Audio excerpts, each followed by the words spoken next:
Hi, everyone. Sorry to keep you waiting. How was everyone's day? Trist, Mia, AOT.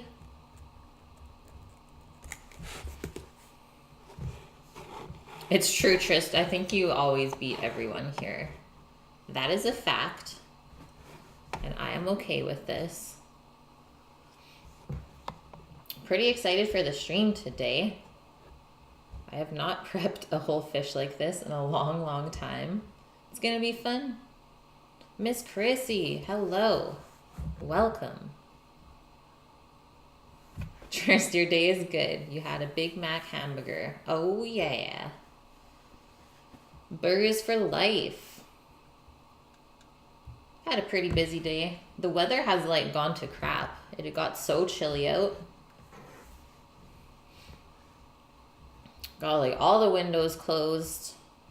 Can't let any of that cold air in. And then the farm was good. We did some pruning of the tomato plants and started like twisting them up the string. So they're getting taller. They're about, let's say, knee height now, average. So they're getting big. They're gonna be really big. And some of the plants already have like cherry-sized tomatoes on them, but I'm thinking that they're gonna be like the bigger variety. Oh my gosh, it's 42 Celsius. It is probably, my guess is probably like 14. Let's see here. Hey, Sack, you're lurking? Sounds good. Mies, your favorite meal is mushroom ravioli. That's a good one. Yeah, exactly. It is 13 here. And overcast. Ugh, I knew it felt chilly. It was nicer this weekend. And then after we pruned the tomato plants at the farm, we did some transplanting of lettuce seedlings. So the little head lettuces, the ones that I usually use with the roots still on them, we planted like those varieties of lettuce today. And they're like that big. So small. Need to finish up some chores. That is a-okay, Sack. Hey, King Chaos. How's it going?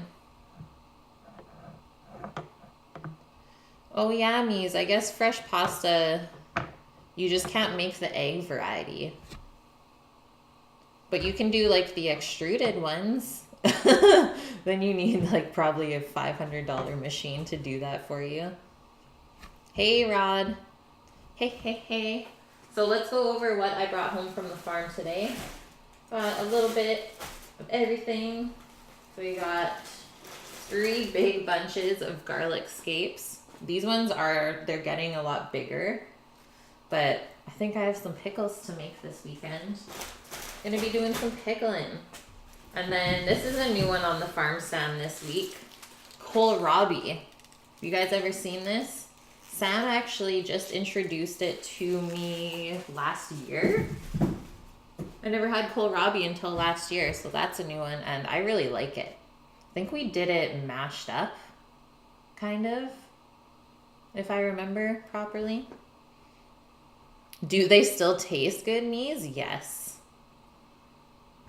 The extruded pasta is still good, but to make pasta from scratch without an egg, I don't think it would work. Is it like a potato? Well, since there are a few of us that don't know what it is, why don't we just do some fun facts on it instead later in like a few minutes? And then we'll answer all of the questions. And then for dessert today and later in the week, 2 more pints of strawberries, and they are getting larger now. So like this compared to the really small ones we had last week, I had a taste. They're still really good. Rush, how's your day off?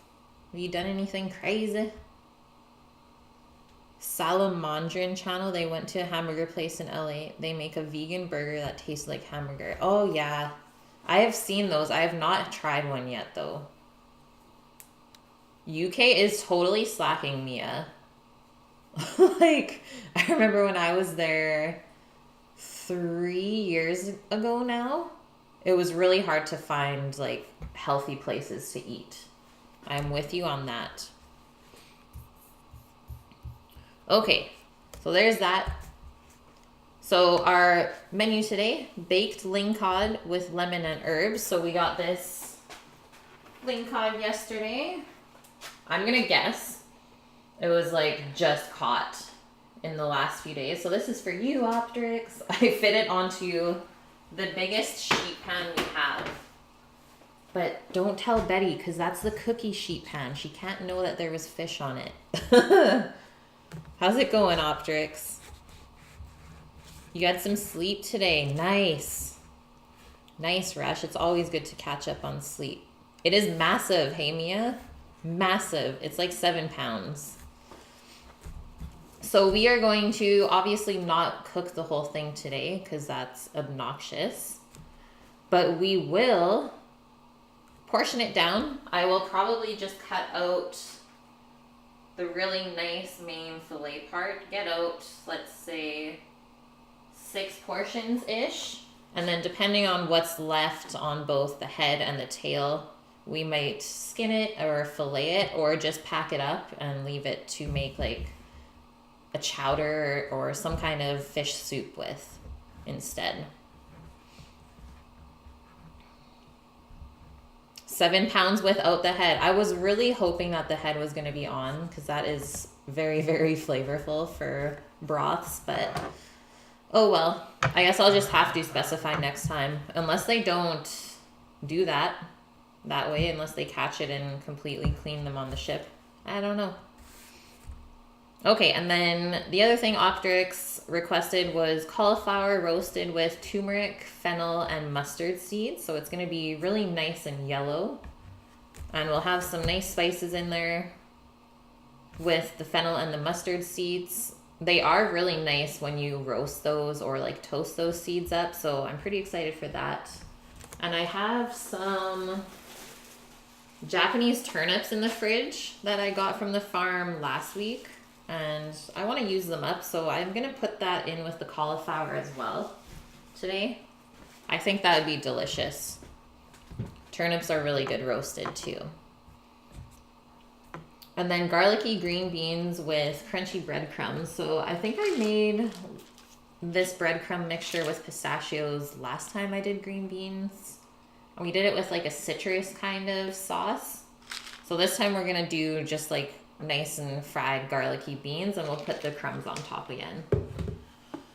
And then what else do we have here? So I have a handful of herbs that I just picked from the garden before stream. I did chives, thyme, a little bit of this pineapple mint, which is very like mild in flavor. So I thought that would be good in the fish, and just a bunch of dill. I think those are going to be really good flavors together. Did I roast the pistachios? I did, Optrix. I did. I kind of like fried the breadcrumbs that I crushed by hand and the pistachios in a pan with butter until they were golden brown and super crunchy. Is Sammy here? Nope. The guys are out working today, and so is Betty. So I'm all alone. Me and Posh are going to party it up. Okay, and then for dessert, yay for dessert today, we will sous vide our little cheesecakes, which are just right beside me. So those have set up nicely overnight. So I have the sous vide just over there preheating. And then we have our milk crumbs as well that we still have to finish off. We just have to toss them with melted white chocolate and then let it harden back up. And then we will also be just cutting up some of these fresh strawberries to put on top of the cheesecake. Simple and delicious. That's what I'm all about. AOT, thanks for the biddies. Thank you, thank you. So let's get into our fun facts or some history before we start.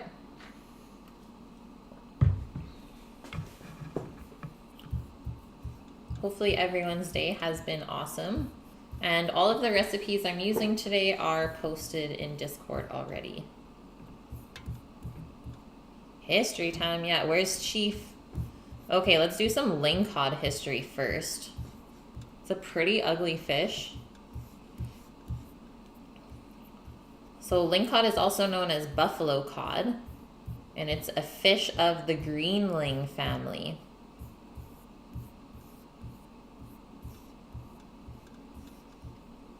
And it's native to the North American West Coast from Shumagan Islands in the Gulf of Alaska all the way down to Baja California in Mexico. What did I have for lunch, Trist? Today I had leftover quinoa, some chicken with tikka sauce that was still laying around that is so good, and then just some veggies and pickles. Very, very simple. I was kind of lazy today. I was too hungry. I couldn't cook anything fancy.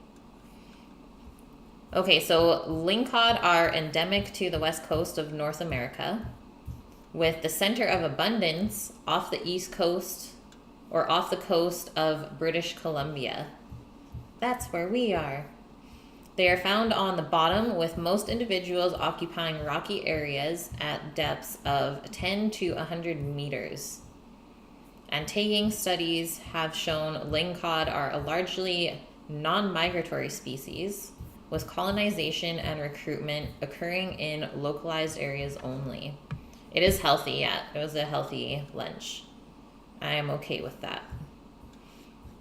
So starting in October, the lingcod migrate to near-shore spawning grounds. The males migrate first and establish nest sites in strong current areas in rock crevices or on ledges.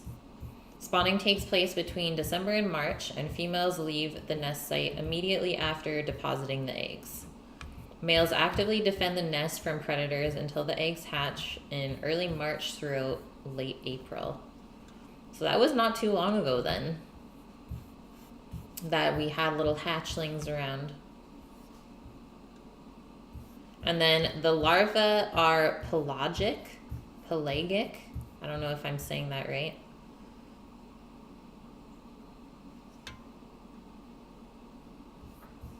Until late May or early June, and then they settle to the bottom as juveniles.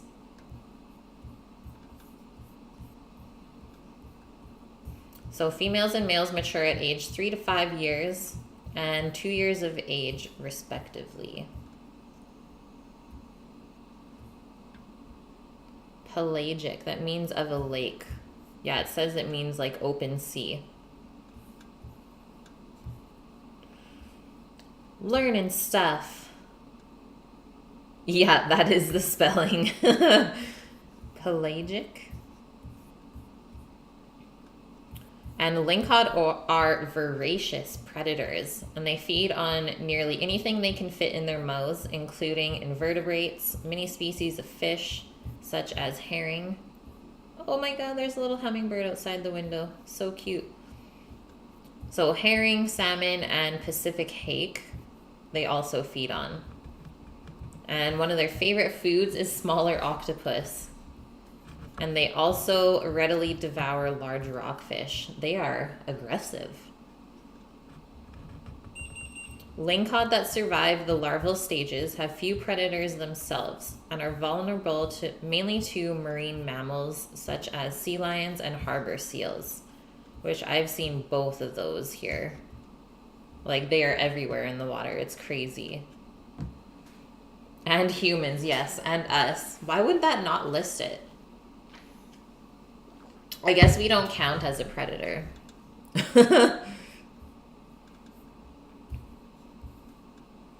Okay, cool.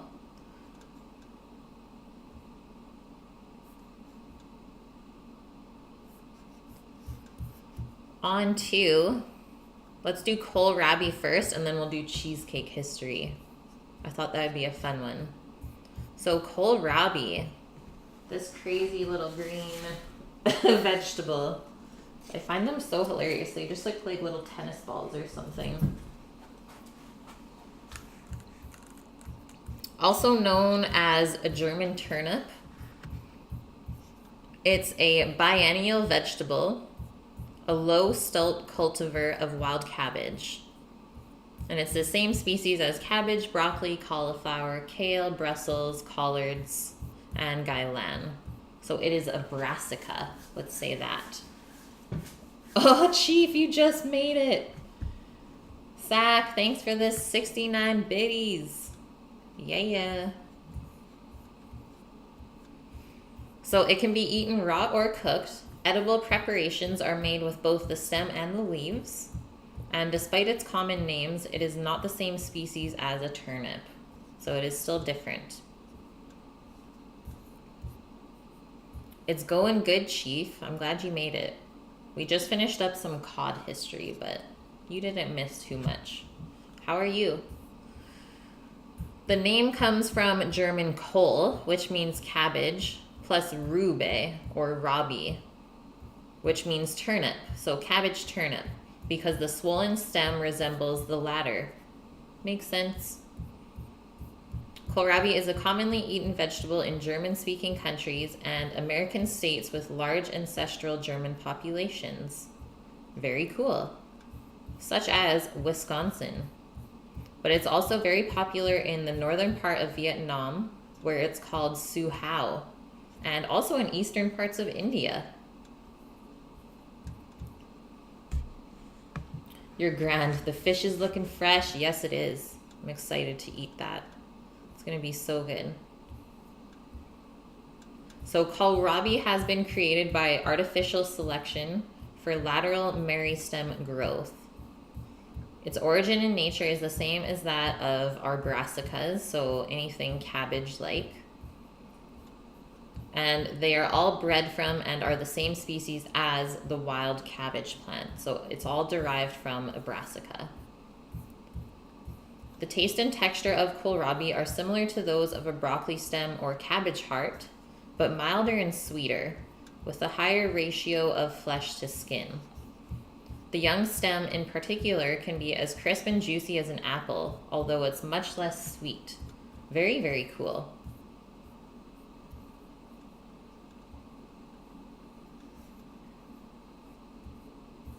And there are several varieties available, including White Vienna, Purple Vienna, Grand Duke, Gigante, which is a really big kind, obviously, and Purple and White Danube.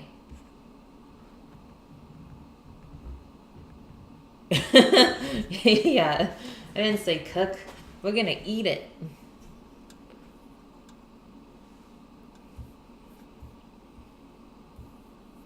So the leafy greens can also be eaten, like we said earlier. So I would probably just saute them up like a Swiss chard or something like that. And we have to peel the outside of the kohlrabi before we use it. But it can be used in like salads or coleslaws. I'm guessing a lot of things. Whatever you can use a cabbage in, or broccoli. So I think that'll be really good though with the turnips. Like that combination. We'll have to try it out one day.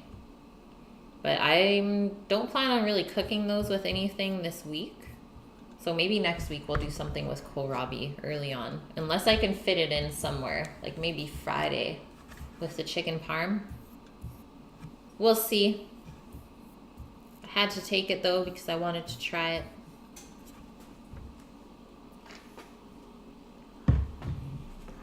Okay, on to cheesecake. What do we got for time? 3 o'clock. We're still good. So, cheesecake is a sweet dessert consisting of one or more layers.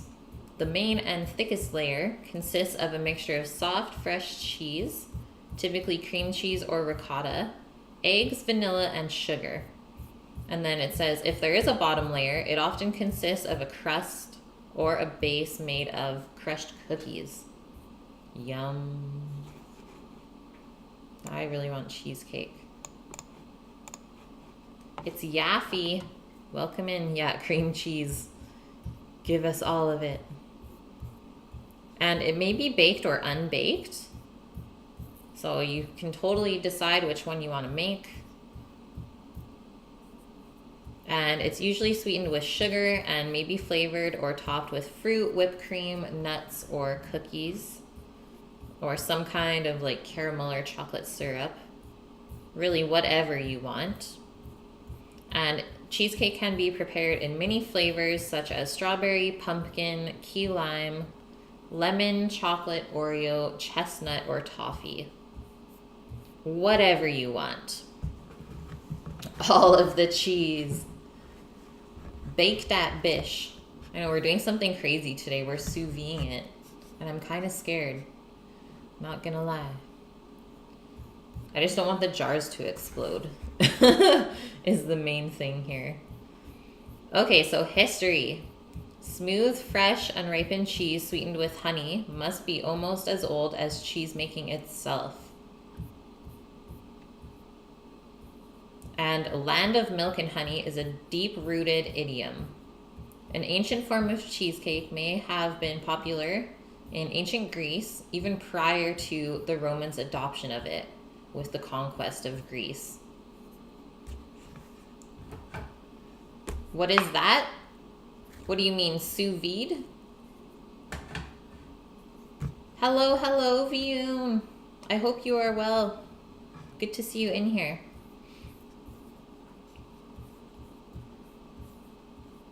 Okay, so the earliest attested mention of a cheesecake is by the Greek physician Agamus in 5th century BCE, who wrote a book on the art of making cheesecakes. How come it's not giving me a date? I just want to know the date. What?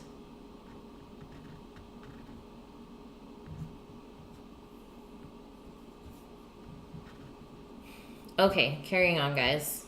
Just reading some crazy stuff here. All I see is placenta, and I'm like, I'm not going to get into that part. So modern cheesecakes come in 2 different types. Along with the baked cheesecake, some cheesecakes are made with uncooked cream cheese on a crumbled biscuit base. This type of cheesecake was invented in the US.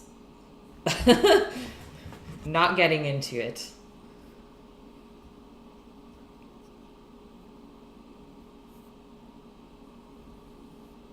And there are a ton of national varieties. I'm not going to go through them all. There's probably like 15 different countries that have different cheesecakes. Thanks, Trist. You bought a cast iron skillet the other day. It rusted. Oh no, Viyun. I am sad for you, but it's not ruined. That is the best part about cast iron. So just wash it back out, dry it off.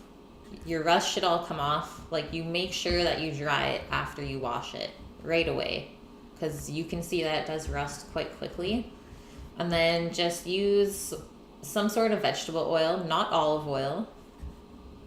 Something that has a high burning point. I just use canola oil typically, or even a pan spray works as well, like a nonstick cooking spray. And just rub that on the bottom of the pan everywhere so it's completely coated. And then you will have to look up how to actually properly season a cast iron, because it does take a few hours. Is you need to build up the layers of the oil in the pan. And as you do that, you kind of cook out the moisture from the pan as well. And then that's what helps to seal it. And then you'll have a nonstick pan.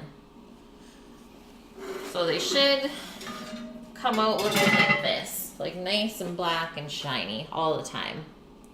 And if you find that you like stuck something on and you really have to scrub it off, then you have to re-season it after that. You don't want any of the iron exposed. Only a half hour. See, I would do like 2 hours worth. Do like 3 or 4 layers, half an hour at a time. Trist, you ate a terrible lunch. Okay, so back to our sous vide cheesecake. So we preheated our sous vide. It's just over here, chilling over there in the corner, to 176 Fahrenheit. Just get stainless steel, or that, lemon, or that. Yeah, AOT, you should treasure it. And the sous vide is hot, so perfect. And what we have to do now is, I know we sealed all of the jars yesterday, but we actually only have to close them fingertip tight. Also lemon high. So what it means, it says place a lid on the mason jar, then twist the lid until it's closed, but still possible to open with your fingertips. So if you like run your finger along it, you'll be able to open it without like using your whole hand. This allows the air to escape from the jars when they're submerged in the water. If the jars are closed too tightly, the trapped air will press against the glass and you will break the jars. This has happened before. You're already 3 beers in. I knew it. I was like, it's happy hour, I think, today for Optrix. Yep. So here's our foolproof way to master the art of closing jars, fingertip tight. Place the lid on top of the jar, then using just your fingertips, twist the band to tighten. When you begin to feel resistance, twist once in the opposite direction to loosen, then once more in the original direction to tighten. What? What is on top of the fridge in the orange bottle? It is Nando's sauce. Nando's chicken sauce. Gotta get that good stuff. 1 full liter of it. Gonna be some grilling this summer, I think. Okay, so let's start working on our jars. Yeah, we got that sauce. So let's open them all back up. See, they are sealing on their own though. That's what's like kind of freaking me out, is we don't want it to seal.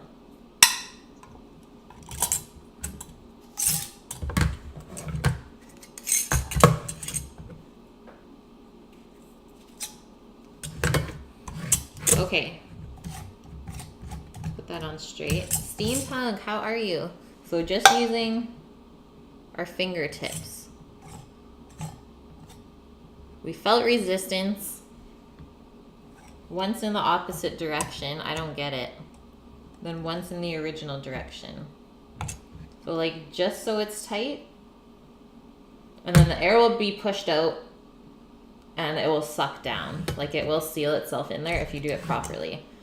Sammy and I have done creme brulee in the water bath before. And we definitely exploded a few jars. It's just like, oh my God, what is happening?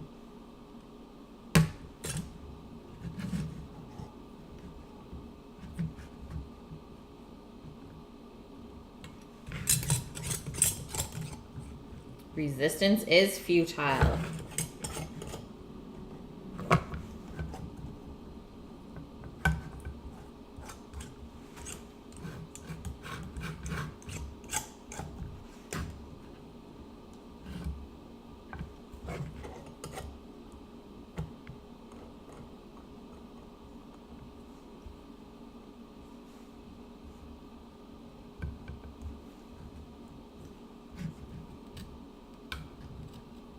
Let us pray that no jars open, okay? Let's just pray. We'll go with that. And then all of the jars break. And that's where I stop streaming. Hey mama, how are you? Lemon has a fish question. A few weeks back you bought rockfish. Yum. Thawing it out now, but the fish smell is hard to get off your hands. Well, it shouldn't have gone bad if you froze it, but rockfish is quite strong smelling. But if it's like more of a rotten fish smell, then yes, it's gone bad. If it's more of like a ocean smell, then you're fine.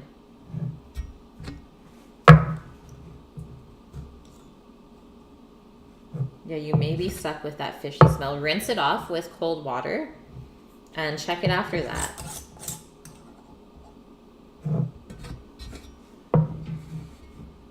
Yeah. So rockfish is quite fishy like that. We used to serve it for a while for our fish and chips. And we actually marinated it with like an herb marinade to kind of get away from that fishy smell while you kept it around. That can be an option too.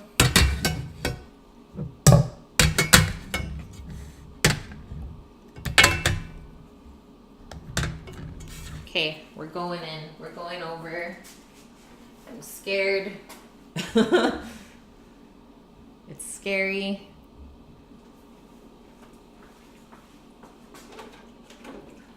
I guess I need some tongs to lower these in. And then, okay, so cook for 90 minutes, it says. Perfect. You have it sitting in a base seasoning right now. Oh, you should be good then. Are you just gonna like fry it up? Okay, first one going in. Okay, so you should see like air bubbles come out of the jar right away. If that doesn't happen, then your jar will probably explode. So both of these jars are bubbling. F yeah.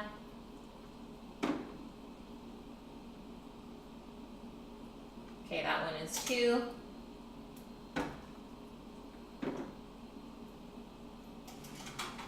Hopefully I didn't keep some of them too loose either. It's just like watery cheesecake mixture. So far so good, my peeps.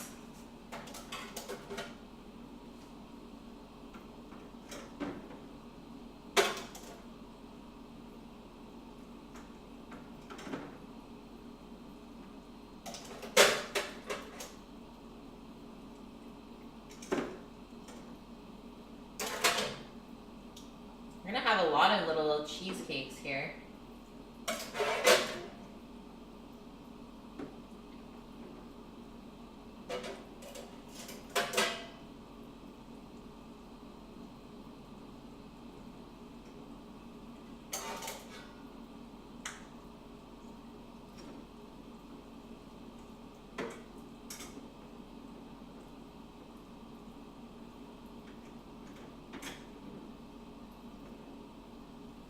Okay, did it.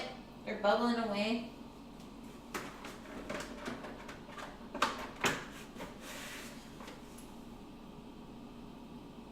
And it doesn't look like there's any water in it. Goodbye, little cheesy cakes. I will set the 1.5-hour timer on my phone.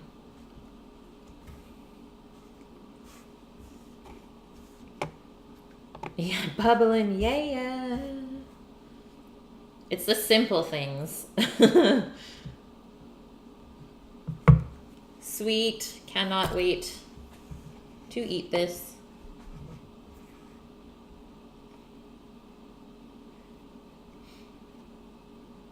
Thinking it will float away. Boiling cheesecake, so weird, right? Okay, that is done. Hardest process of the day. So next up, I think we will start to prep the veg first and then go from there. Actually, why don't we portion the fish first, since that is sitting out still. And then we'll put some of it away, prep up what we're using for dinner, and then go from there. Gotta keep our fish cold.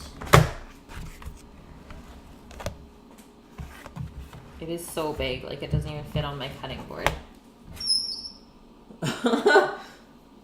All right.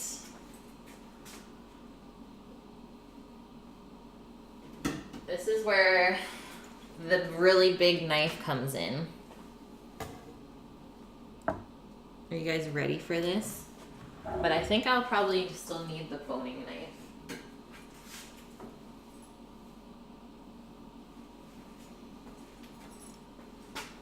So happy you suggested this. Me too, honestly. So obviously we do have our scales here, which I'm going to cut those off first. Just hold it. You should be able to just cut it off along the bottom of the fish. I have not worked with a whole lingcod before, so this is new for me, guys. Just gonna use my basic fish butchery skills to break this guy down. But he is tough. Like, that's really tough skin.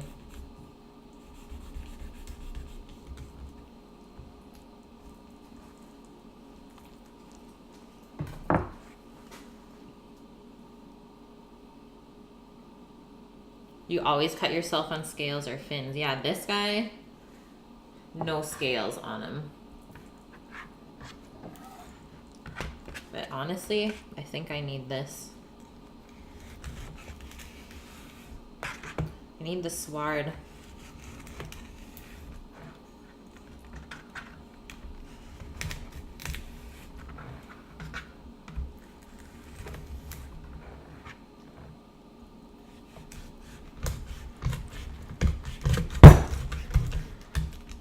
Just going for it. There we go.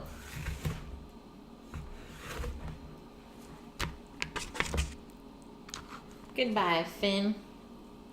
Didn't even tear it up. Looks good still. And now, so the cavity is completely open, which is awesome, but we do need to cut this part. But we want to be strategic about this, because I think I will slice it here and probably use like this much today to bake up and stuff. So I guess I could cut that out first.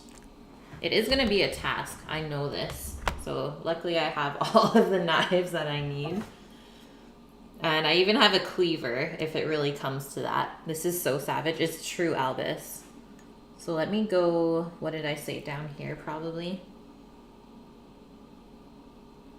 Not like close to 6 portions. Looks like I need a razor blade. Nope, but I will probably need a cleaver.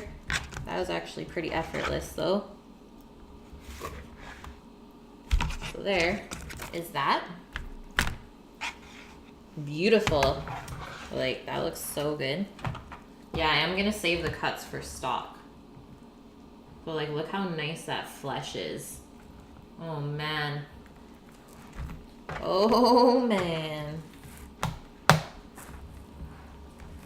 So many bones, honestly. That is the only bad part about this. But at least it's gonna keep it really nice and moist, right? Whew. Be careful with this. Like, whole fish can like really cut you up sometimes, depending on the scales and stuff. So we're gonna move both of the fins. We're just gonna cut under this second smaller fin there. You want a nice straight cut. Just hold your fins to the side.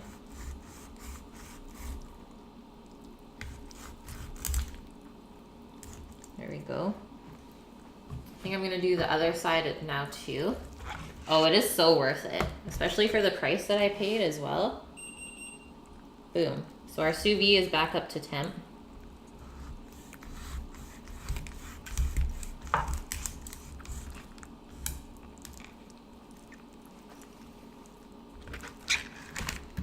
And now we know where we need to cut. Just like flinging my knife around everywhere. So it's lined up on both sides. Now I think we should just be able to cut through this. I'm not really sure about these scales. Might have to do that. Open it up. Moist, fishy, thick. A friend of yours named their kid Finn. Oh man. It's trending, guys. I think I need to slice this one actually.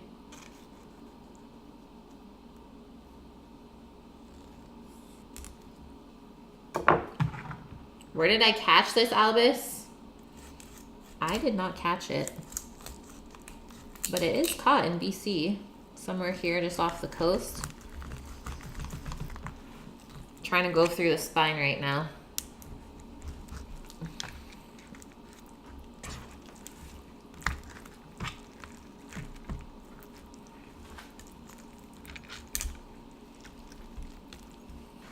This is where the cleaver comes in. Ah! Kate smash. How weird does this look though? When I spread it out like that? Like imagine seeing something like that in the water. You'd be like, what is that?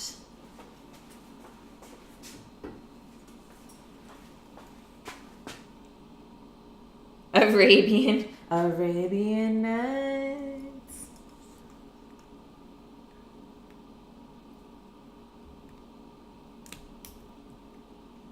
Okay, scales.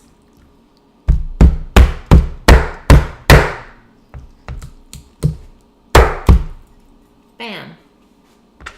And that is how you cut the top part off of a fish. So it's pretty crazy that I needed, what, 3 knives just for that. Now I will just kind of clean this part up a bit. Just a bit. Actually, I didn't even do that bad on it. Just that little piece of stuff. So there's that. Now I want to open this up, like I said, so that we can stuff it. Let's see if we can attempt that. Femme Chef with the raid. Oh my God. Welcome in, guys. It looks like an abomination. So let's just cut down here.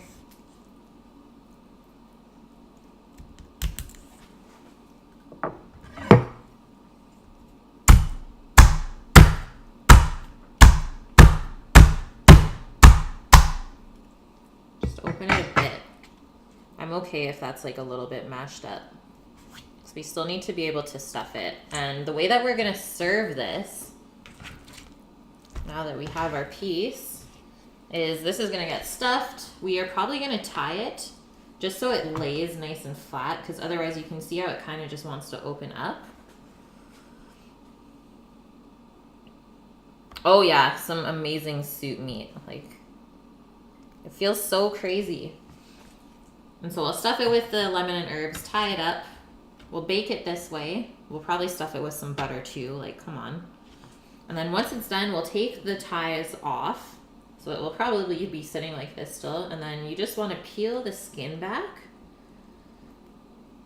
And then you'll be able to just peel the flesh off of your rib bones and your backbone. And that is how you typically serve a whole fish professionally, instead of just being like, now what? Okay, so there's that. Let's work a little bit more on this tail here. Maybe we'll do some filleting. Dark Chef, welcome in. Lemon pepper too. That would be good. Okay, there's that. So I should be able to take the fillet off.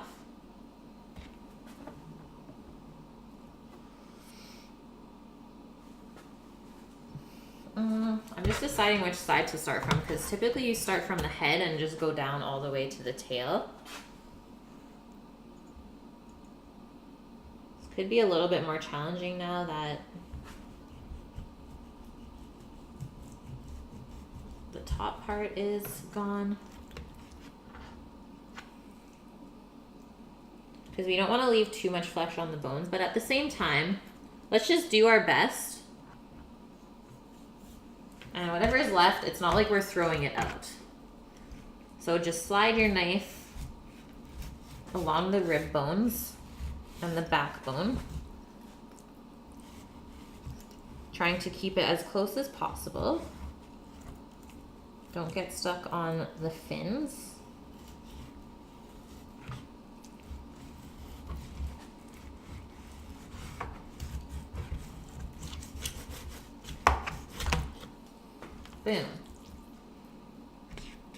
actually. I did pretty good, guys.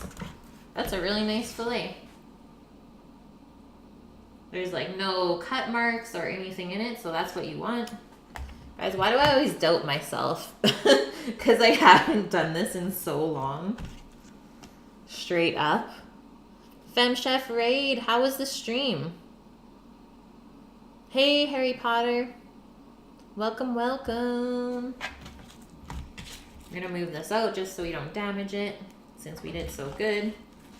And on to the next one. This is very awkward with how this setup is, because our fish is so big. Filet is not the easiest. It's not. And like I said, I have never filleted a cod before. I typically do salmon. This is gonna be a little bit difficult. Especially with a setup like this, which, you know what? I think I really just want to take this off, but I don't want to get my wooden board dirty. But at least now this is like kind of propped up. You guys feeling me? You feeling the struggle that I'm in? Okay. Do it this way.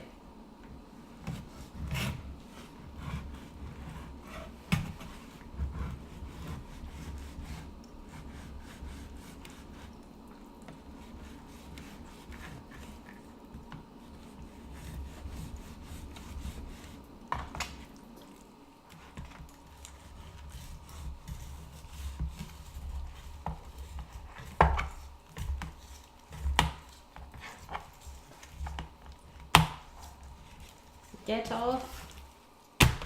Get off.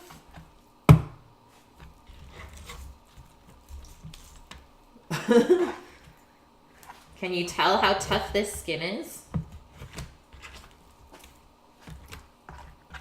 Okay, there's our other fillet. This one's not as good, but I know why. It's because my angle was weird.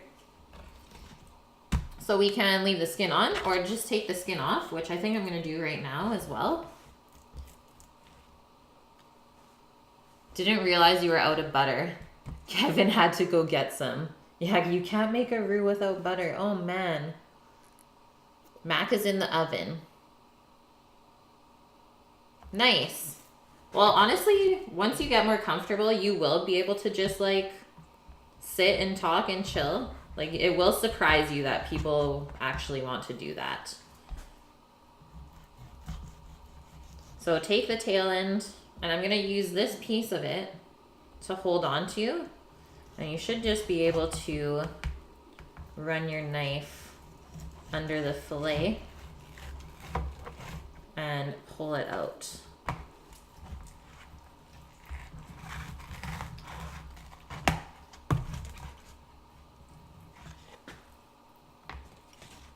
Like that. We have our piece of skin there. So you can see how uneven this is, which is why we don't use the tail if you're gonna like cook a whole fish for someone. Because obviously this is gonna get so much more dry on this side and this is gonna be like undercooked. Whereas the middle part of the fish is perfect for that. Because it's fully consistent in its width. Now you know why fillets are so expensive. Yeah, like someone has to do this for everyone at the store. And honestly, I was talking, I think Sam and I were at the post office, and the person there was talking about how like all of this online shopping and stuff is starting. It's like people could not be farther away from their food. Like not only do they not get it sustainably, like they're not out there fishing or farming or doing anything. They don't even want to go shop for it. Like that is honestly mind-boggling. It's like, do you even know what this is or like where it comes from or how you come to even have it in your hands? Probably not. And I think that is honestly what's holding the food industry back. Okay, we are not going any farther than where we've gone with that fish. So I'm just gonna grab a couple of Ziploc bags.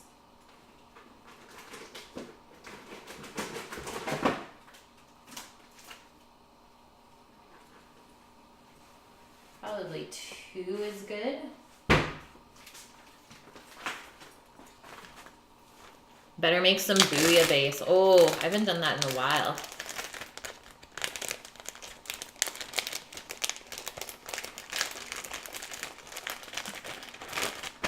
Takes a new meaning to swordfish. I love it, Trist.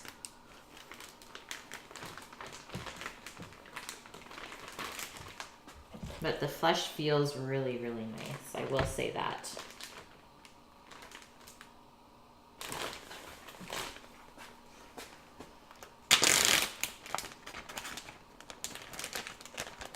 Pretty uncreative cooking when it comes in the mail. Yep. Thought you always leave skin on for the crispy skin. I would do that with salmon. I don't think I would do it with this skin. It is very, very tough. And I don't think it would even be able to crisp up Draconi. But I understand what you're saying. Just this is not the right fish for that use.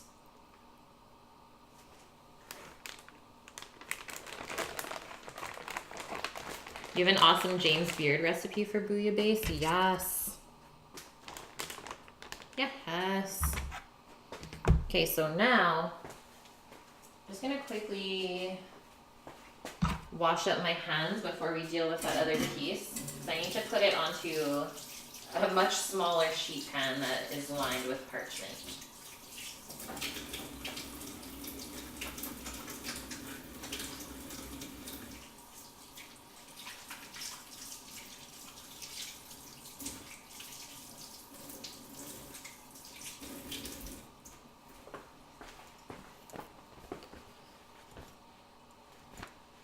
Where is Bud at? I don't know. She must be busy. Busy with the kiddos.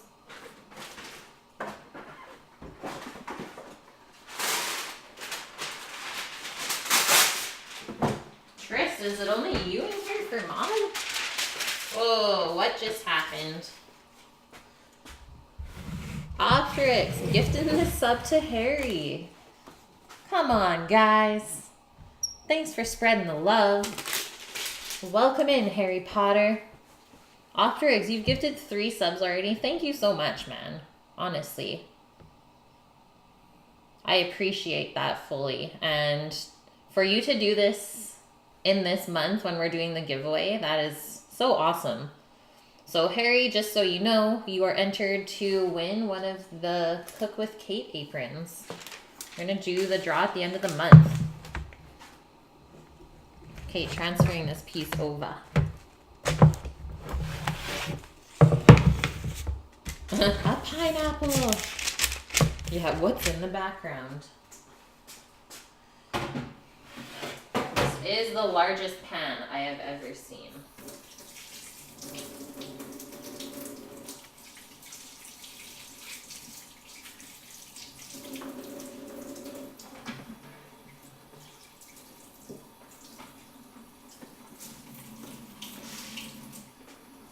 Rinsing off all the fish stuff so it doesn't get all dried and sticky.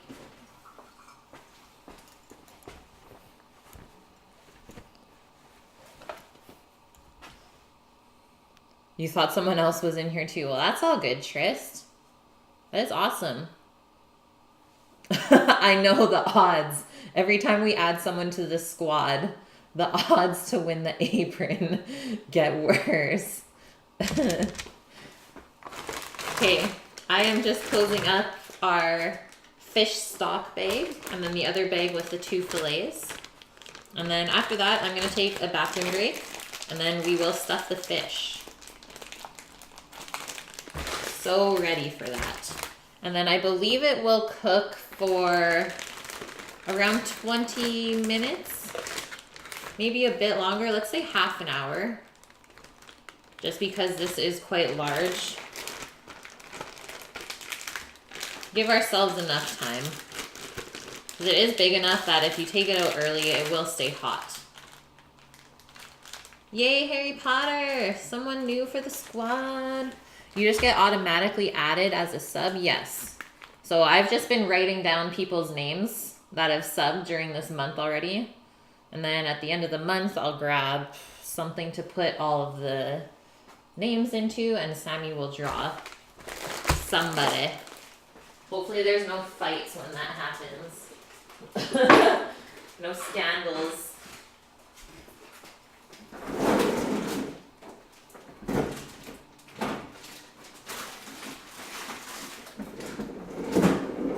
Be right back, guys.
I am here. Love that onion spam in chat.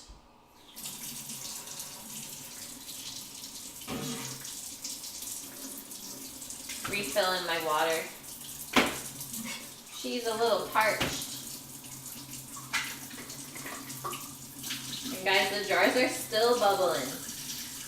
There's still bubbles coming out.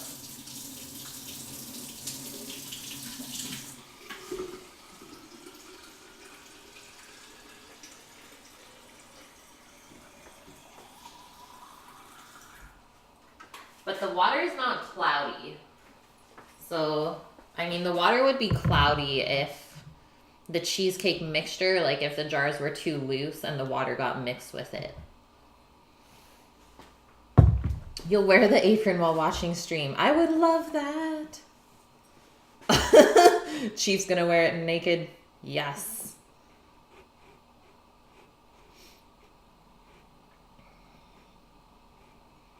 Thanks, Femme Chef.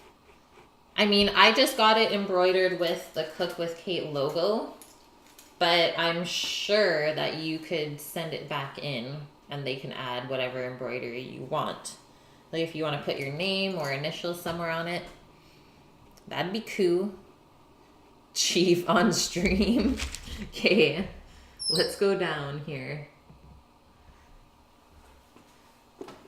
Get my butcher's twine, handy dandy. All of the herbs, fresh from the garden, that feels good. And then we just need to slice up some lemon. And I also just have some parsley here, but we're not going to use this whole thing. I'll just take out a handful. Chief's gonna make a music video with the apron on naked. I am into this. Okay, let's do that much. So about half of the bunch that we had originally.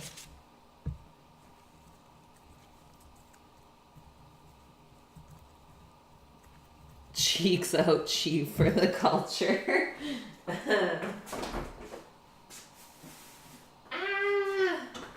I'm just gonna scream.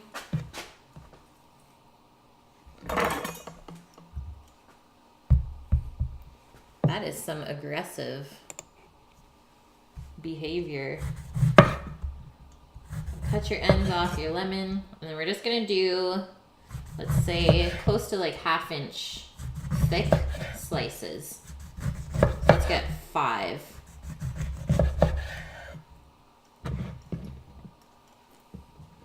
That fish though, that's a damn fish.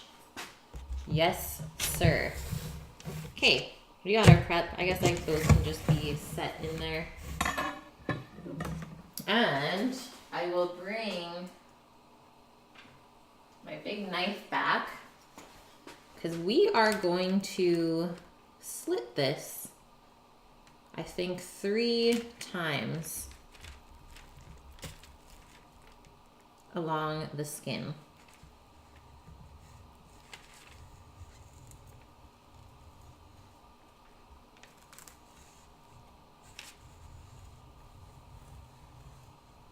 If we can even open it up. Look how tough that is. That's insanity. Okay, there's one. But we don't want to go too deep either. It looks like a dinosaur scratch or something from a raptor. That's what the slit looks like.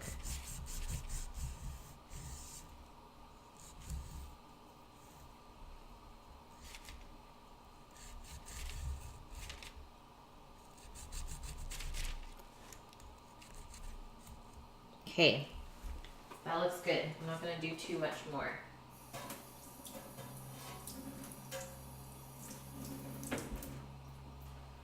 And then the first thing we gotta do before we get our hands all dirty is season the fish.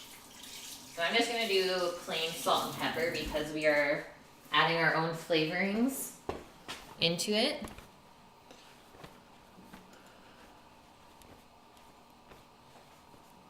It's a rough fish, yeah. It's seen some stuff. Sneaks in spice. Oh, that would be good, Chief. And I guess we have to sneak in some butter too. Just to clean out the butter belt and disperse it evenly. Yeah, this is a lingcod. Caught here in BC. There's our butter that we get to use. I'm sure that will be enough. Now let's just use a pair of tongs to maybe open it up. I'm just gonna kind of lean it like that so I don't have to keep touching it with my hands.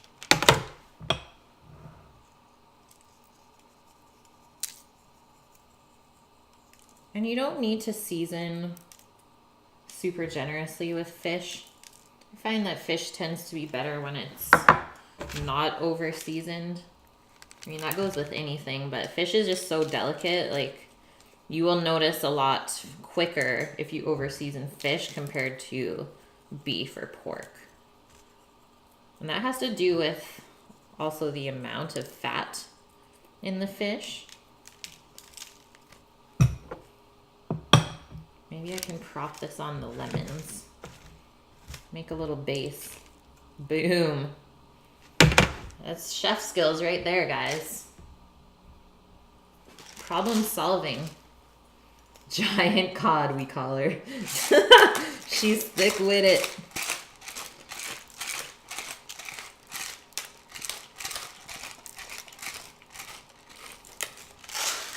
Okay. Salt and peppered. Now let's do our butter first.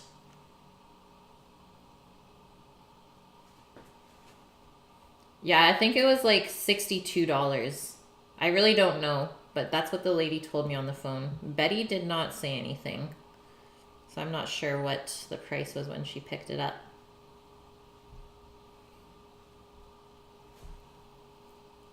Okay, that. And then we don't want the lemon right on the fish. We want to cover the lemon with the herbs. So if we put the lemon right on the fish right now, it's actually going to start to cook it from the acidity. So let's make a layer of herbs first. So we'll do our parsley. Do it opposite ways. And it's totally okay if it sticks out the ends. Don't worry about that. And let's do some of the pineapple mint. Give us a little bit of a different flavor, but I thought that would be really nice with our preparation of the cauliflower. Couple sprigs of thyme. Not as strong as the strong herbs like rosemary. And then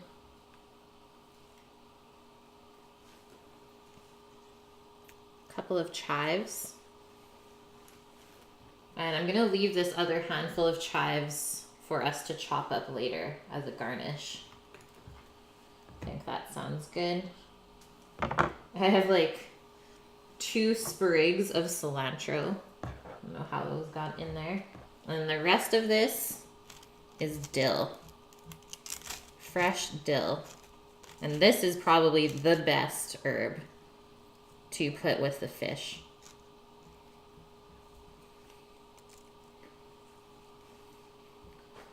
Cheese is super pricey too.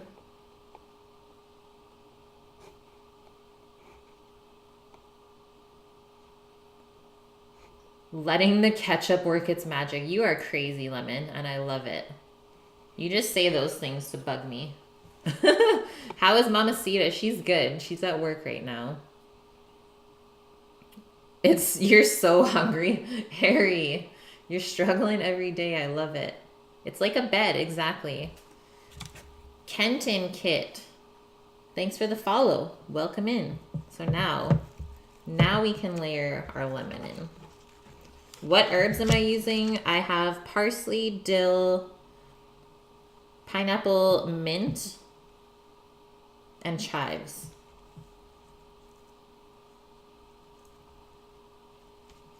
Will these all fit? Probably not. Like, how are we gonna close this up? Let's take this big one out. Stuff it with as much stuff as possible. That is the rule. After that, I don't know. Pineapple mint, yep. That's the one that's like speckled. It's like green and white speckled. It's very interesting. It doesn't taste like pineapples though. It's like very mild in mint flavor, which is why I put it with the fish. Okay. That is good. At least we can like close it and flip it over.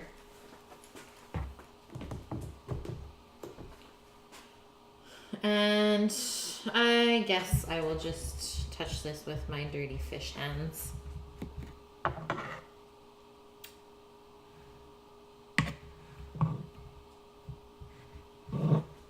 Should we tie it proper since we have time? I think so. I'm gonna get a big bunch of string out and we'll tie it what did we tie last time? Did we tie beef up or pork? I think it was a pork roast, right? Use the fish skin as a rope to tie it. No, that would be cool. That'd be super cool. But we are gonna use butcher's string instead. So just slide that underneath. With your initial knot. You don't need to go super tight here. Just tight enough so all of the herbs stay in. And now you do a loopy-loop. Flip that part under the fish. Bring it over around an inch, let's say, from the other part that you tied. You want these really nice and even spacing. And you can use that to kind of cinch up. So pull it and then pull it back. Going all out for you, Optrix. And then another loop. Go over. I think this is going to be so good. And like, this is the thing with doing these processes. Like, it shouldn't be scary. Like, I am not perfect at doing this, but I'm not going to get better if I don't practice, right? So for me to tie, it's like, yeah, maybe I should use the like really good tying method. It's not like it's going to make me worse.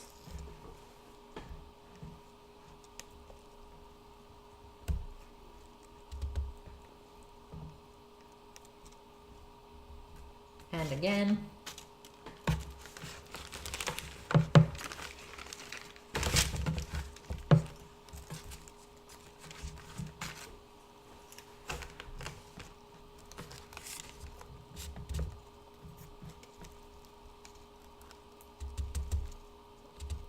Damn brows are perfect. So yeah, that was practice too, Chief. Those didn't happen overnight. They were well thought out. Okay, did not give myself enough string again. Like, you think you have enough string, but it's never enough. But we will try wrapping on this side instead. Will it even taste like a fish with all that stuff strong seasoned inside? I mean, all of these flavorings are not strong. They are all stuff that will complement the flavor of the fish. And yes, it will still taste like fish, and you'll just have like a nice light flavor of herbs and lemon.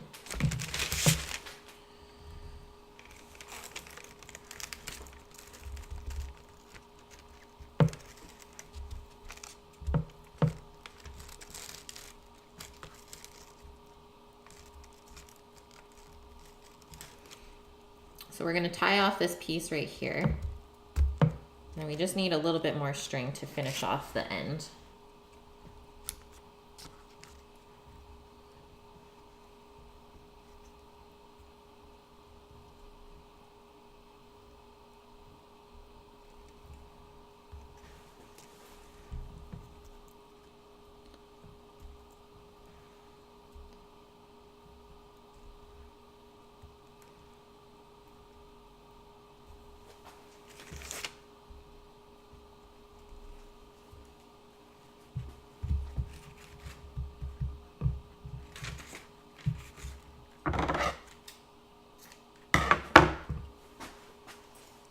I don't find tying to be stressful. No.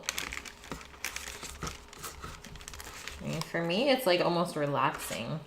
It's like, this is what I want to do as my profession. Like, this should not be stressful, especially not having a chef here being like, are you done tying yet? We need that like 20 minutes ago. Nope. I'm just going to take my time and do it right. I just like yell at myself in my head to do better.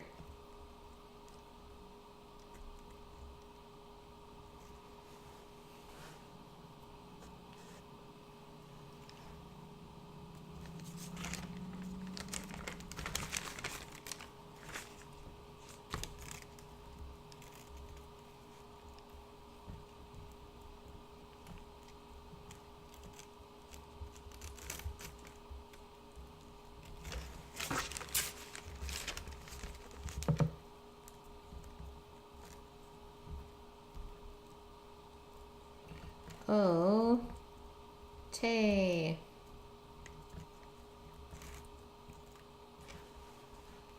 This is what I'm gonna do. I was like, it keeps breaking apart here, so I'm just gonna tie them together so it doesn't keep pulling apart. Like so. And now I can really create a tight one on the end. Perfect. You've never seen it, Optrix? Yeah, this is like the professional tying method. This is how you learn in school. This is how like all of your roasts should be tied at the butcher shop.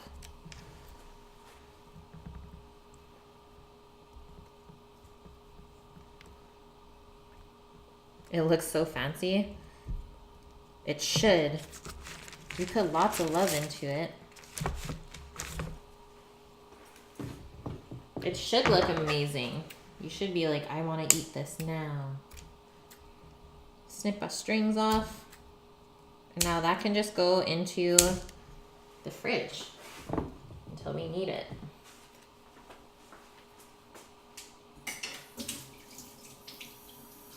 I am just washing my hands, and we're going to carry on with our veg prep. I actually really enjoyed working with the cod. It didn't have as many scales as a salmon typically does. It's much cleaner to work with.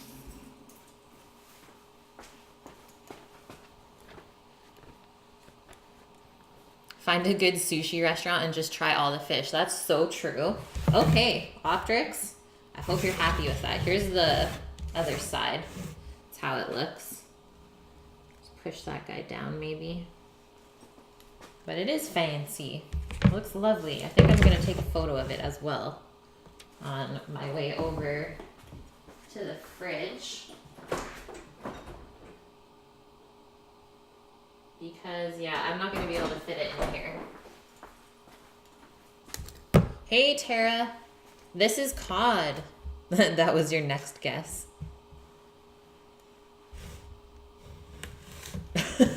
It's true, steampunk. Okay, be right back.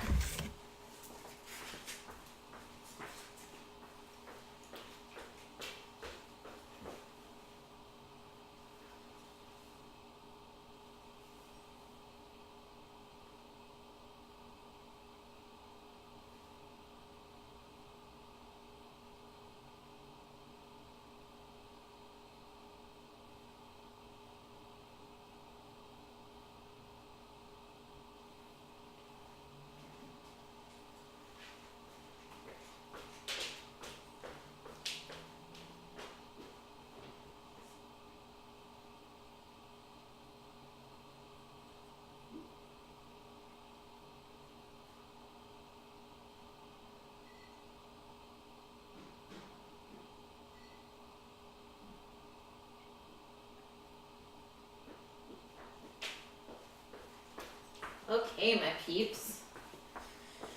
That was a sesh. That was a sesh. Hey, Steve. How are you? Cod tastes like scallops in its texture and taste. Yeah, I could see why you would think that. Pretty similar.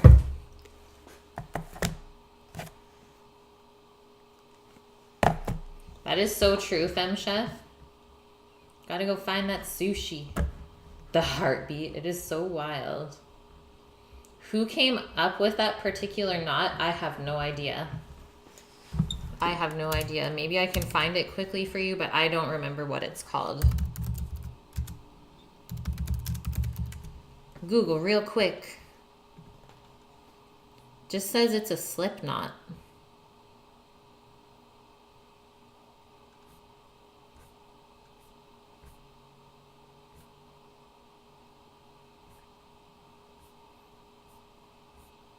No, that's different. I don't know. Maybe you guys can find it. Okay, so we have 44 minutes left on our timer. So the cheesecakes are halfway done baking. Let's get on to our cauliflower prep and the green beans. And then maybe by the time we're done that, it'll be time to cook some stuff. A stitch knot.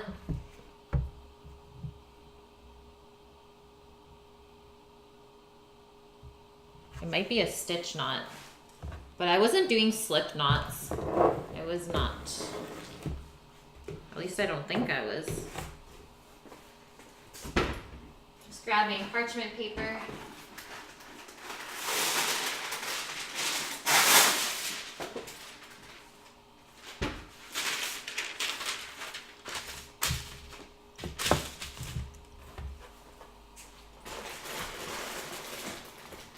Our bag of cauli.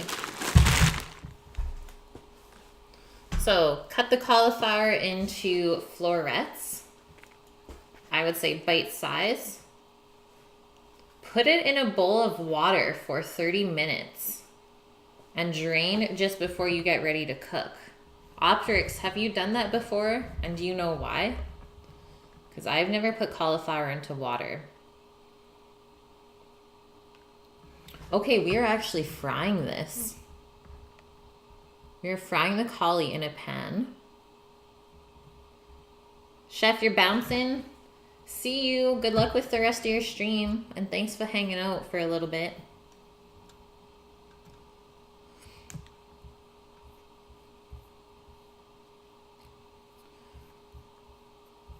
Okay, so you put the fennel and mustard seeds in hot oil. Then they begin to pop. Put in some garlic, put your turmeric and your cayenne. Stir it once, put in the cauliflower, salt, and 4 tablespoons of water. So this is like a stir fry.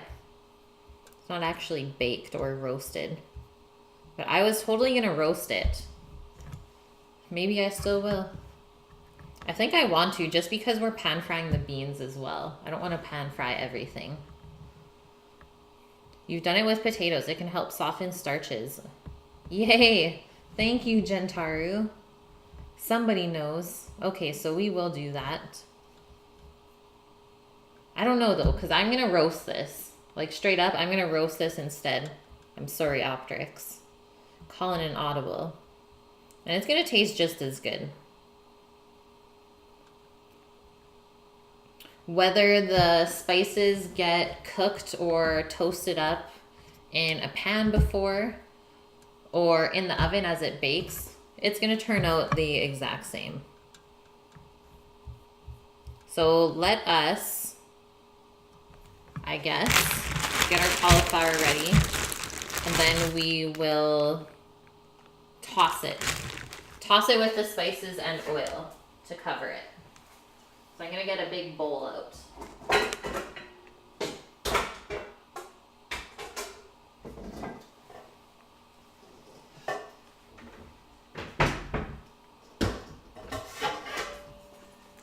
That big guy.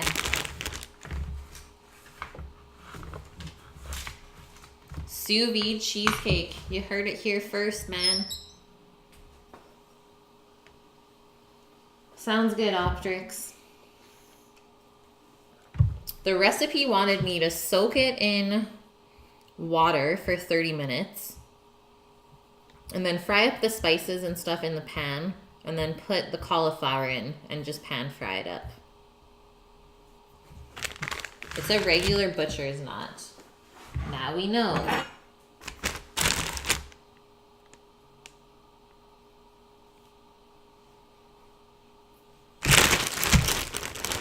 Thanks, AOT.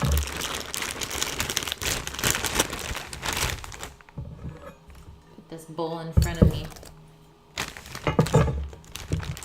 These bakes are good, but they're also not the best because there's like a bunch of really small pieces of cauliflower, which sometimes can burn in the oven.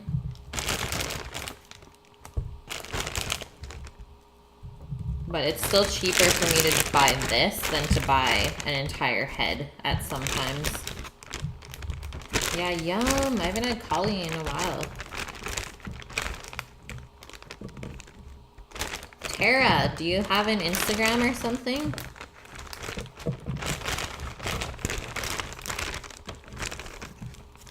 I would check out your food. Okay, these little pieces I'm just going to put straight into the bowl. Yeah, post some photos on our Discord.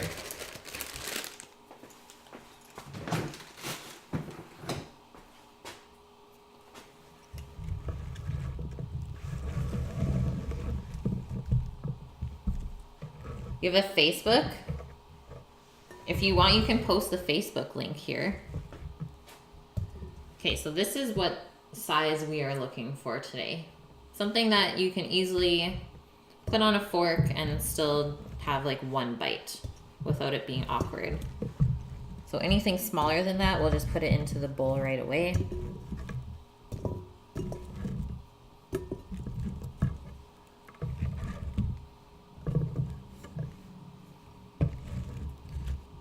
Date night with Tig girl. You better clean your kitchen, steampunk. Are you guys like dating? Like together, or like is this a new thing? You don't have to answer if it's too personal.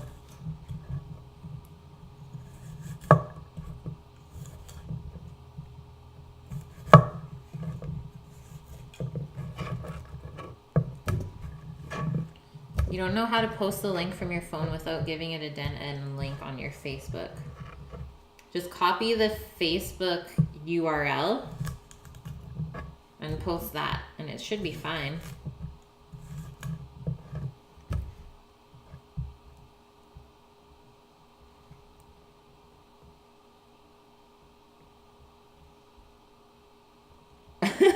Yeah, Gentaru, oil everywhere. Like, that's the thing is, that's not written anywhere in this recipe, so I feel bad for the people that just, like, throw the cauliflower in while it's still soaking. Like, it would just splash in their face. A year now. Nice, Steampunk. That is so cool.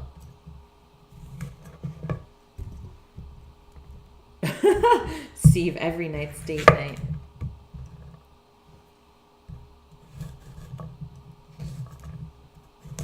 As it should be.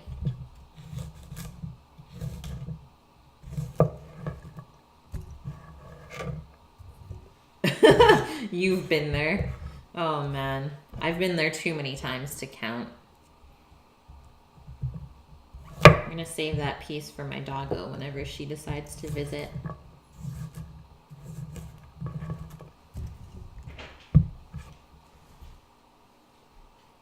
Wow, and she actually just walked in the door. Come here. You want cauliflower? Yeah, you do that with pot stickers. You do. Good girl. Hey, come here. Are you the best? Good catch. Okay, maybe a couple more. Doggo snacks. She knew. It's so true. Like, how? I guess she probably heard me chopping. Like, look how good we've gotten with that game. She just catches every single toss. She knows. She's like, I sniffed some snacks. Gotta go check it out.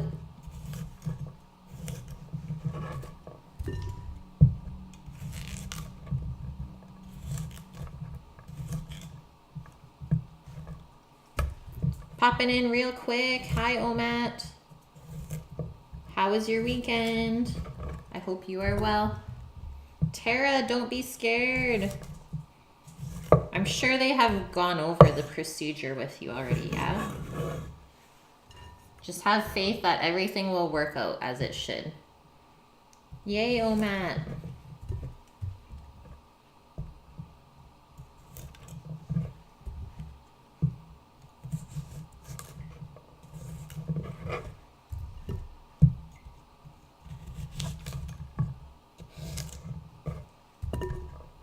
Weekend was good. That is good.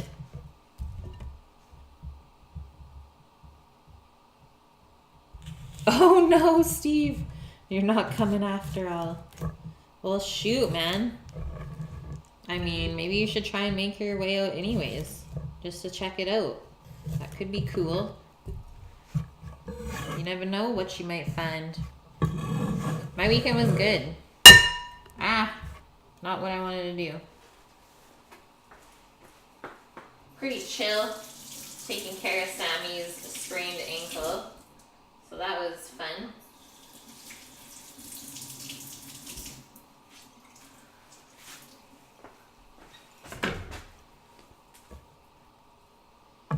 Yeah, Omat, you better get to bed. Take care of yourself.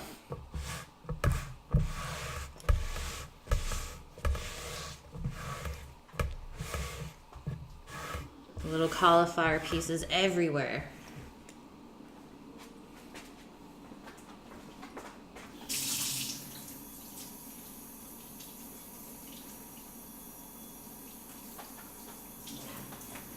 And then I think I'm gonna go up and feed our doggo. Because that's probably the real reason why she came down. Cam is on LSD as always.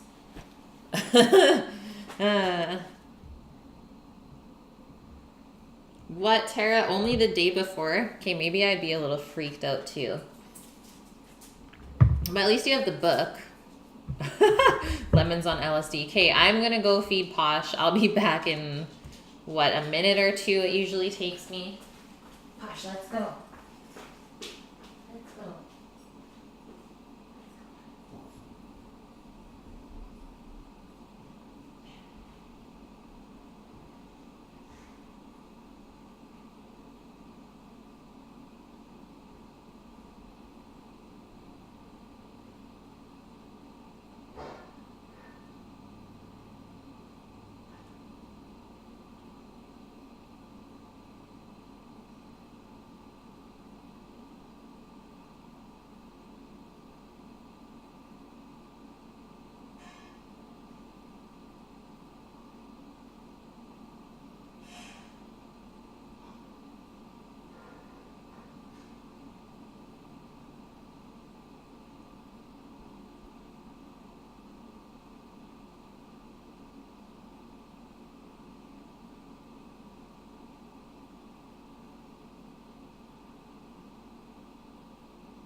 Okay, I'm here. I am hither. Bye, Omat.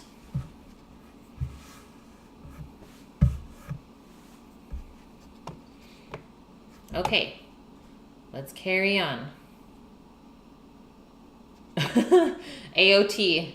It's a vag surgery. That's all we're gonna go into. That's as far as we're going.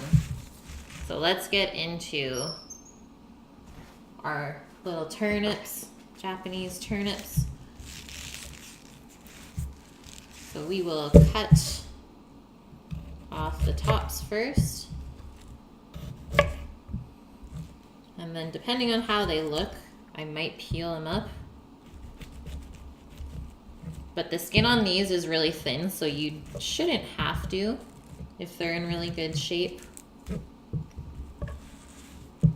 What's going on, Steve? Not much, man. Hibernating inside. It got cold out.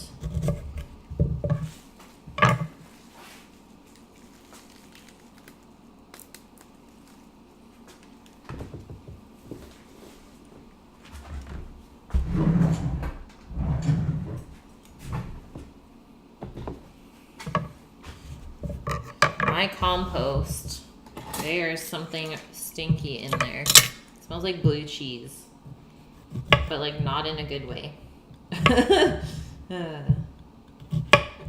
It's cold and rainy there too. Well, we are in the same boat then, Steve. Not raining though. It's not raining here.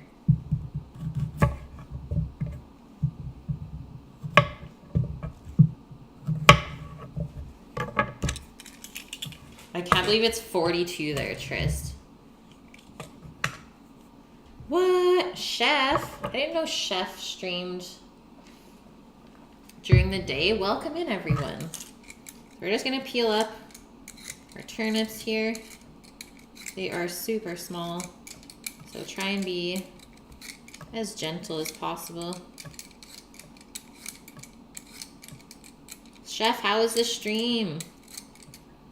And what did you do? Welcome in, everyone. He was wasted and yelling at viewers. What? Why do? What's up, Burks?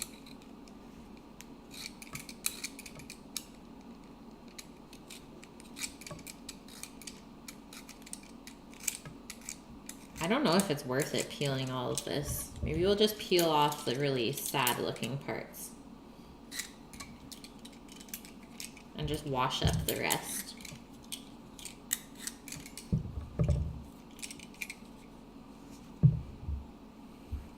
Sounds like a plan.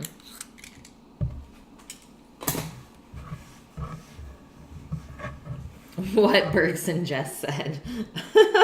Hilarious. It must be a day off or something then. Hey, Shadow. He said your name in a funny voice. Oh, man. Shenanigans, I tell ya.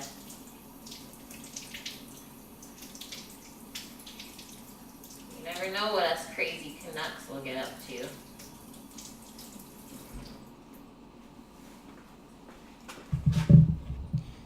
Okay, so now we are just going to either half these or quarter them if they're really big and throw them in with the cauliflower. Call them bricks. Bricks. Thanks for the follows, Crafty and Bricks. Lemon, your command doesn't work. What the hell? Sam's making smoke rings. Sammy's not home. Sammy's not home today. It's just me and Doggo. Lurk until you fall asleep. Sounds good, Mama. Hope your day is well. Okay. Here is our bowl of veg. Posh, are you serious? Walks up beside me and barfs her food on the ground. Posh. Yeah, eat it up. Eat your barf. Do it. Good girl. Yeah. Oh my god. What is this though? Bye, Vune. Have a good one, man. Thanks for chilling. Lurk until you fall asleep. It's beddy time. Yeah, OMG. Kate, good girl. You cleaned it up. Send help, everyone. Send help. Okay, so we need some oil on these. I'm going to do vegetable oil, and then we'll get our spices. So turmeric, fennel seed, mustard seed, and cayenne. Oh, yay, Tara. You finally got it. Okay, I'm clicking on the link. Night, night, Vune. Oh, no, it is not working. Dang. Huh. That is weird, Tara. I understand what you're saying now. You're with Sammy coming to surprise me? Oh, man. Watch out, word.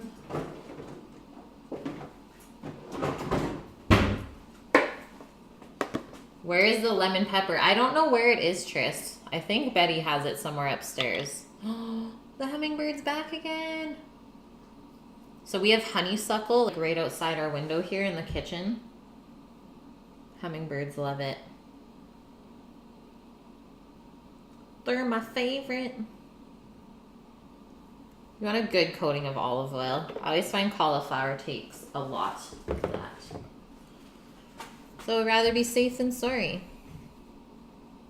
Am I cooking every day for myself and my boyfriend? Gum, I cook every day for, yes, myself and my boyfriend Sam, but also for my parents. Because we live downstairs in a suite and they live upstairs.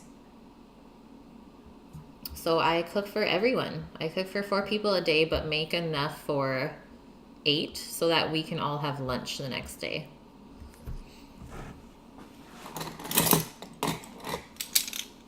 Honeysuckle smells so good, I know.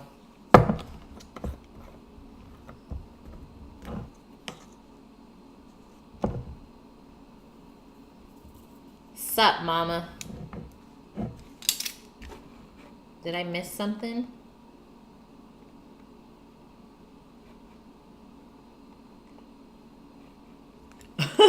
Oh shit, this phone. Okay, we need 2 teaspoons of fennel.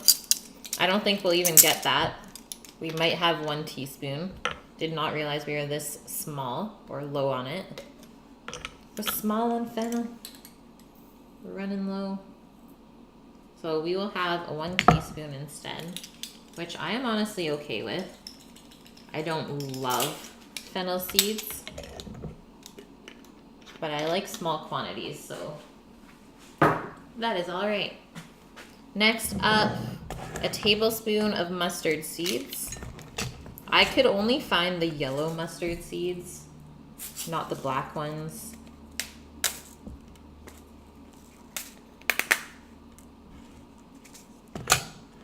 You're trying to whisper.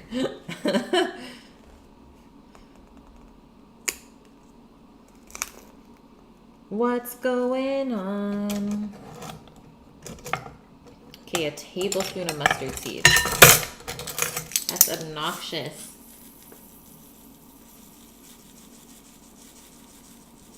I wonder if they're gonna pop in the oven.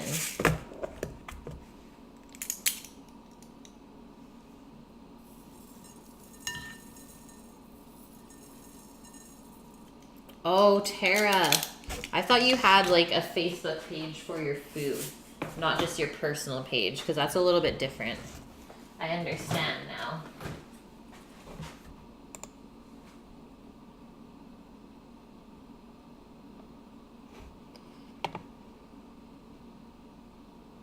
I should make funnel cake on stream.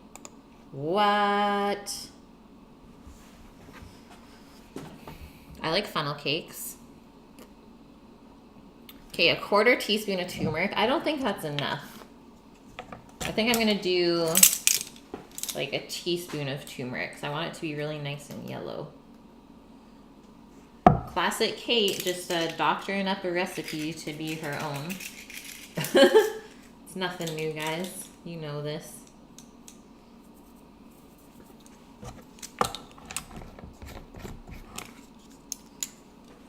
And lastly, just a little bit of cayenne pepper for some heat. That's for you, Chief. Add in some spice because it's nice. Have a carnival food stream. I was thinking about that. I really was. Just make everything that's like super dirty. So I'm going to sprinkle that little bit of cayenne on and just give this a little toss around to kind of disperse it. And we'll do the underside a bit too. That way we don't just have like huge pieces with cayenne on it, burn your face off. And then obviously salt and pepper.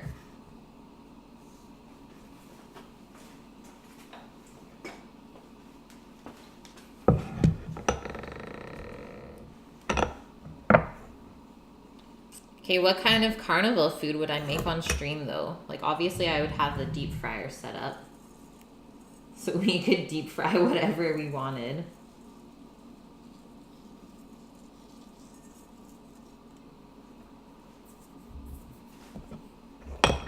Make like a dirty sandwich or something, or corn dogs. Oh my god.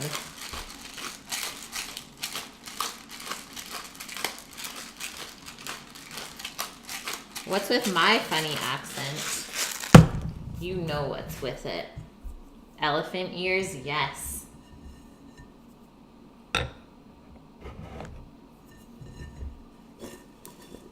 Okay, we're tossing. I think I'm just gonna use my hands. Make sure everything gets coated nicely.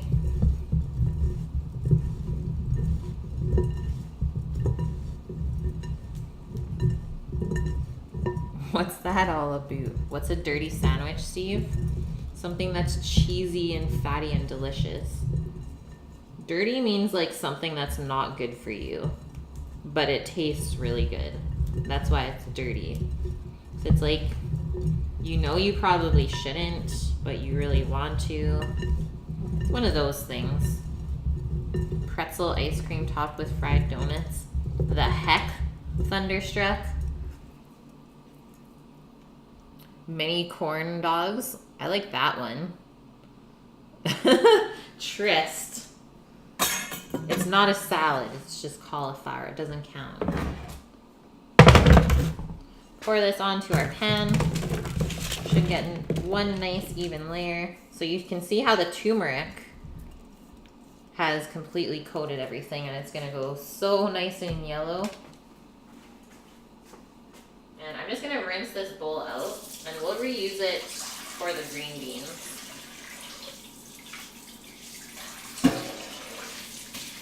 Save some dishes.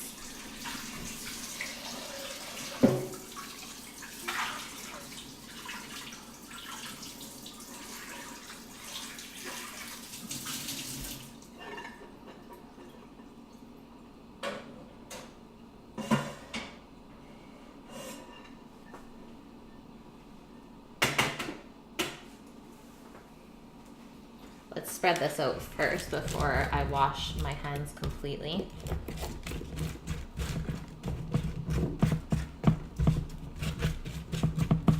This looks so good. Mini donuts are the best.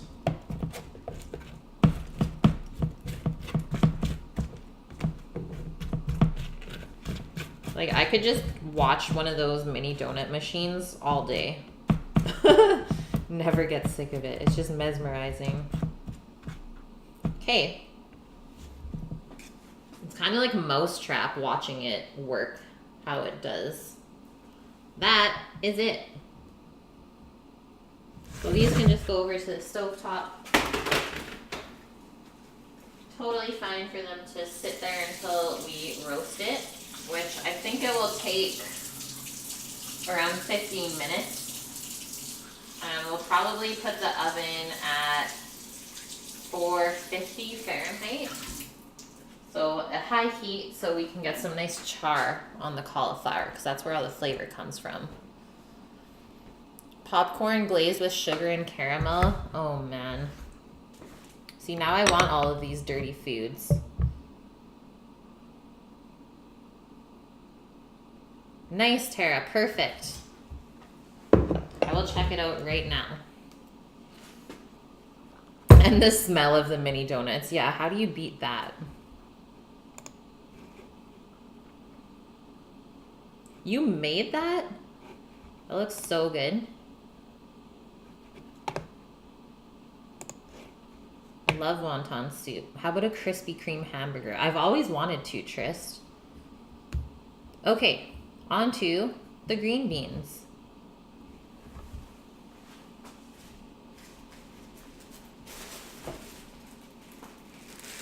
Got a bag like this. They're not as small as the French beans that I have been getting lately, so they're bigger.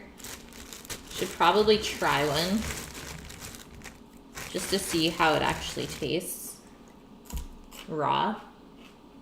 Because sometimes when they're like this, they get like really tough and weird on the inside.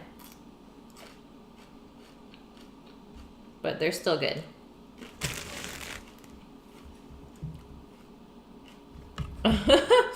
Dirty food is what you find on the ground.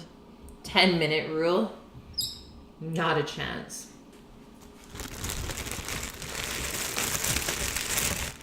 Oh, Tara, checking out your second dish.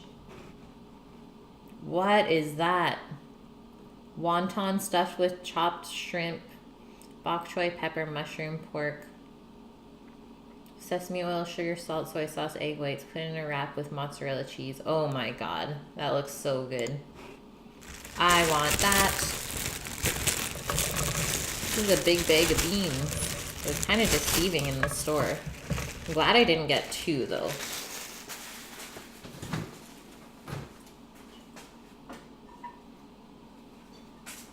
So now we gotta clean these little guys up. We need to chop off the ends.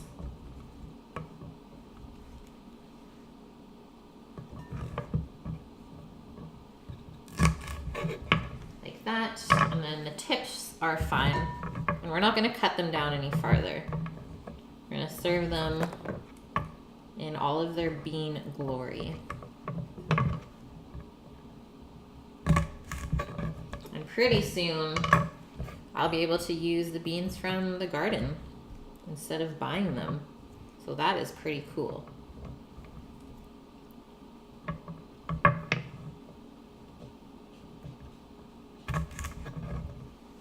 Posh, here's the beans. She's coming back. Okay, looking at the other dish, Tara. Come here, girl. Scalloped potatoes with vegetables on the side.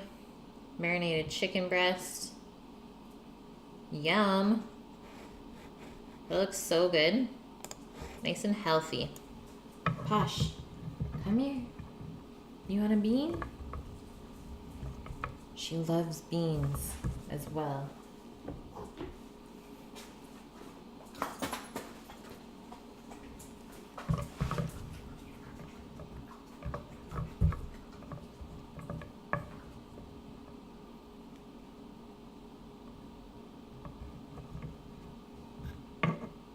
Tara, I like that you put so much effort into the food that you prepare. That is so good to see.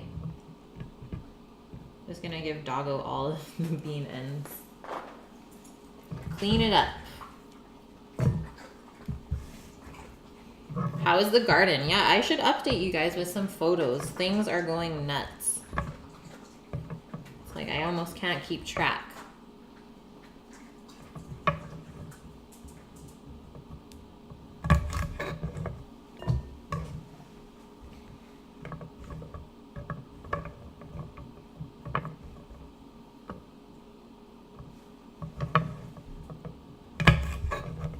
should be able to harvest some radishes.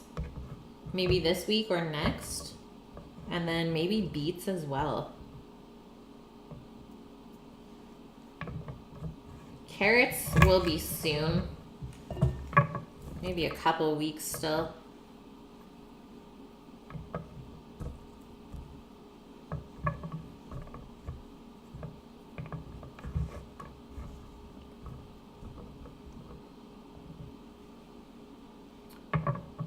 Who knows Matt Stoney? Never heard of him, Harry. Never heard of him.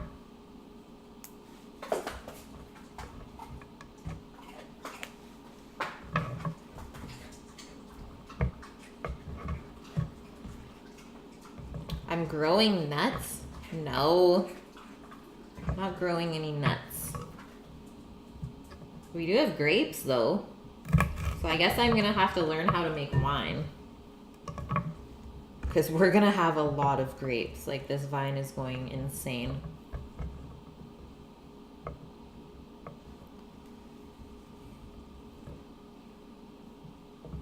It's all about flavor and presentation. That's the truth.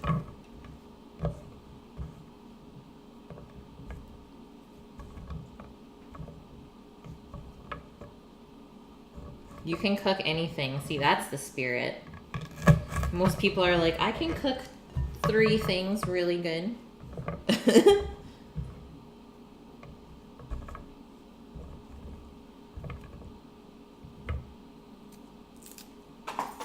Wine with Kate, yes.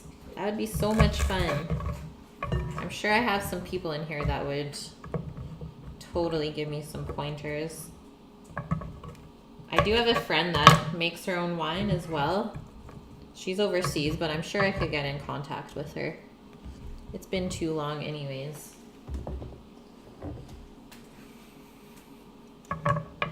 We're gonna grow the vines on the back fence. Yeah, that's where they are growing. There's a spot on like a trellis, I guess, if you know what that is, on the back fence.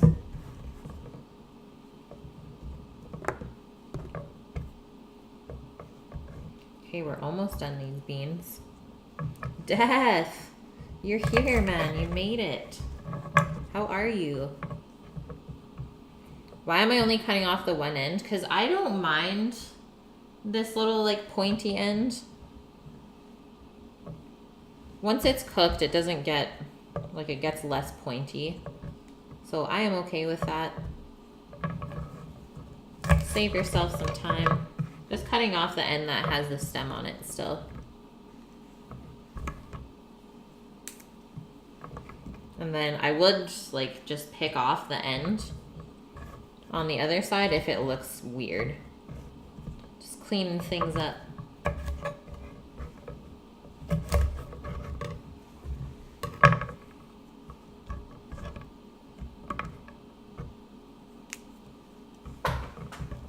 Give Posh the discards.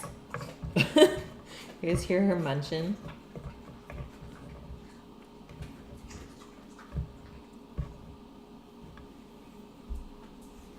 You're late again. Yep.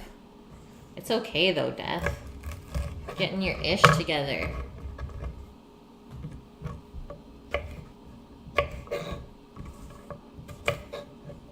You know, I woke up today feeling a little groggy too, but I had too much stuff to be able to just like sleep. Like, I wish. You'll drink grape juice. Yeah, close enough, Steve. Close enough. 5:37. We're at 4:37. It's too late, Harry. Yeah. You've gone too far. I was groggy. Like sleepy. It's another term for sleepy. Okay, so there's our green beans. We are not cutting them down any further. So that's that. We can prep up our garlic though for it. Mince some garlic up.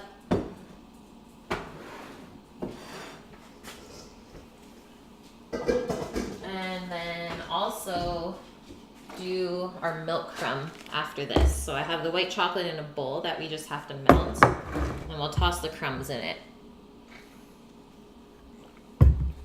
Did your profile show up, Tara? I don't think so.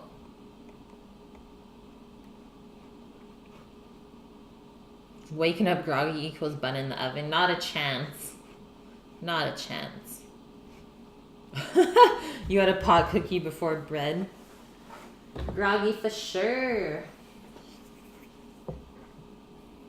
Just one. Okay. Get some garlics. And these little ones. So the rest of the garlic in this little pan here is all from Sam's mom that she grew. But I think some of it got like too moist when she shipped it. So I'm not sure if this is still usable or not, but we'll dig into one and see. If they're not usable, then I guess I'll just have to plant them in our garden. Brain dead because you don't function without sleep. Pretty much me. Just gotta power through it. Hey Alvin, how are you?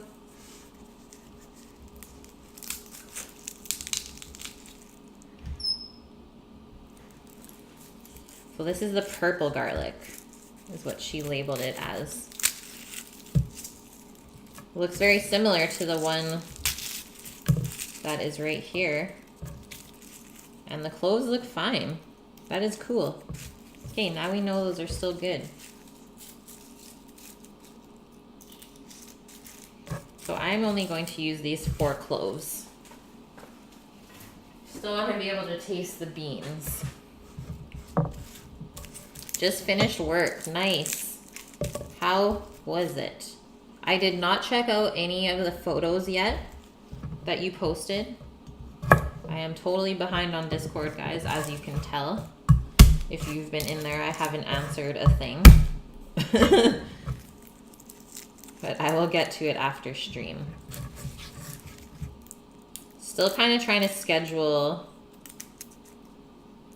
when I should be doing my like social media stuff.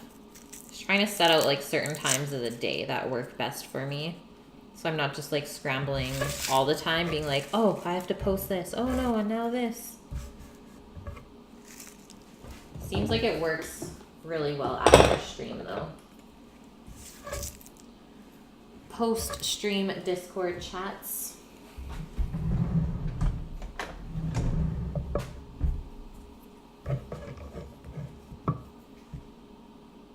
As you've come to expect, client has some emergent deal spewing up. So instead of cooking with Kate this weekend, you're going to be romancing the word processor. Boo!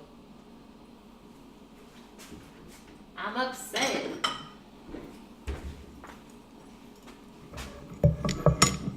Keep you posted, Steve. Okay, so we're just going to mince this into this bowl.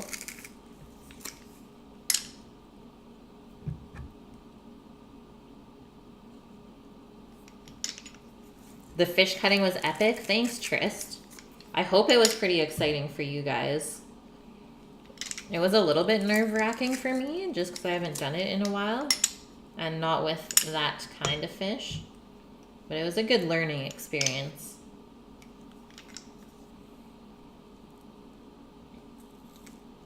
You hate peeling the shell of garlic because sometimes it gets stuck on there good. That's why I always smash the garlic cloves first. And that loosens up the skin and makes it a lot easier. Dante, how are you? Ah! Did not mean to do that. Everyone awake?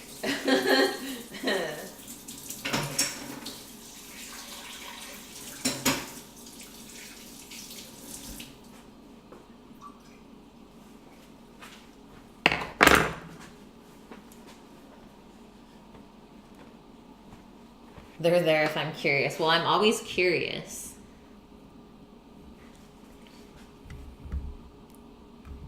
Yeah, sticking it to some jerk fish. It was fun. It was a fun process. Okay. So cod is prepped. Cauliflower is prepped for roasting. The bean greens, the green beans are all prepped up as well. Things are looking good, guys. Let's make our milk crumb, I guess. So this is what I packed up yesterday from the sheet pan. So they're all nice and dry. You can hear it, they're crunchy. So all we have to do is melt this white chocolate in the bowl and then toss the crumbs in it. So I'm just gonna microwave it. Super easy when you have this small amount. Just do 30-second increments. Surge soda, what's that? Harry's going. Okay, bye Tara. Good luck grocery shopping. And Harry, have a good one. Welcome to the squad.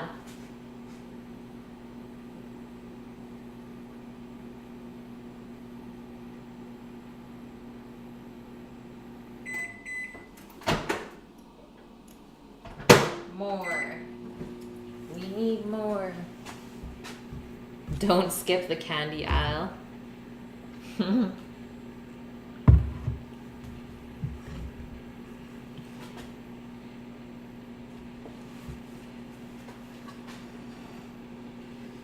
I guess we need a spatula of sorts for our tossing.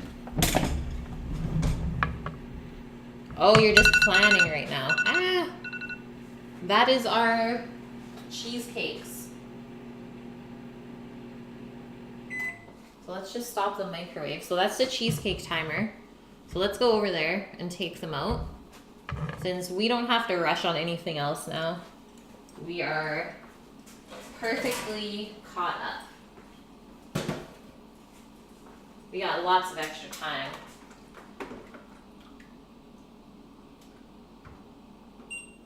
Pause that guy. Now, out they come. And I have them just sitting on a sheet pan with a metal wrap on it. So that's not right on the metal. And hopefully this will cool it down pretty quick.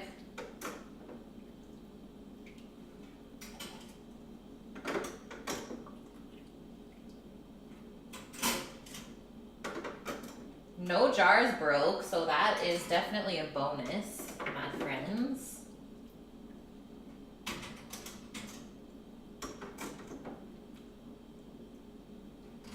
And I guess we'll know if they got watered down when we open one up later. But you will start to hear the jar lids seal, is you'll start to hear them pop and suction down. And since these are sealed, like these will be good if you keep them in the fridge for at least 2 weeks.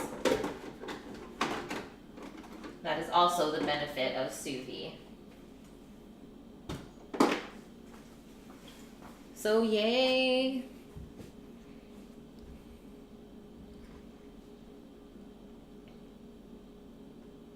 Elvin, your client is near my neck of the woods. Yeah, tell him off. Come on, man. Oh, there was one pop. Oh, there we go. Bop, bop. That's how I made cheesecake death. I know, it's crazy. So sometimes if you don't twist the lids on the jars right, they will blow up in there. Not a very fun thing to clean up with glass everywhere. It is an Anova. Yeah, I find this is for sure the best sous vide. Like, with the app and having it Bluetooth is so, so handy. Tris, what's this? Surge. Never seen it. It's the original energy drink. Has a cult following, made from like 96 to 2000. Wow. And it's only on sale on Amazon. Insane. I would like to try it though. Okay. Let's restart our microwave now. I love me some energy drinks, but I just try and stay away from them just because they're so sugary. I know they're not good for me.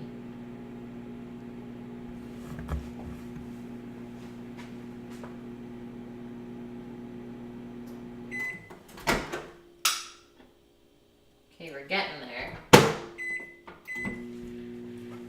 Maybe less than a minute left. Yay, Elvin! You have the ANOVA? You need to make this cheesecake then. Pretty excited to try it. I've never done the cheesecake yet. I've only done the creme brulee. Got a 12-pack for 32 bucks. Well, it's probably worth it, since it's like a one-of-a-kind thing.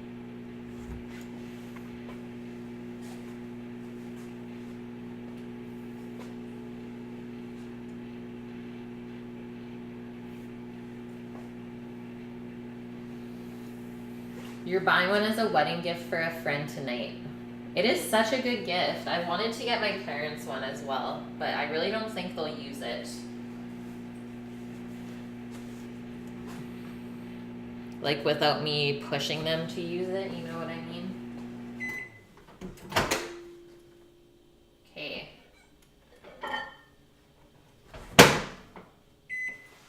We are melted.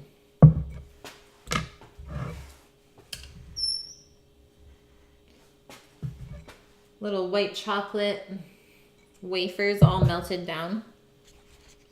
So now we're gonna pour in our crumbs. Give it a stir around.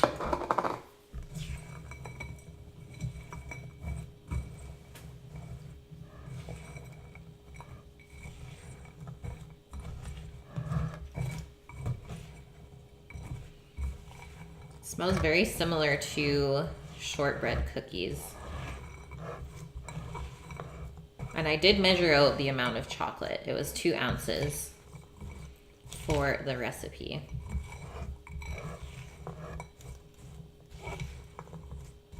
This looks so good.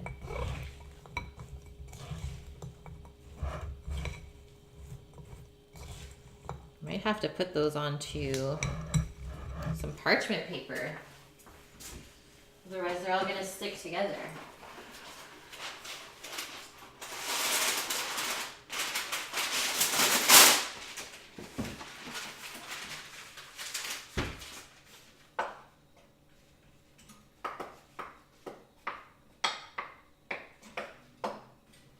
Not all of the jars have sealed yet. Not all of them.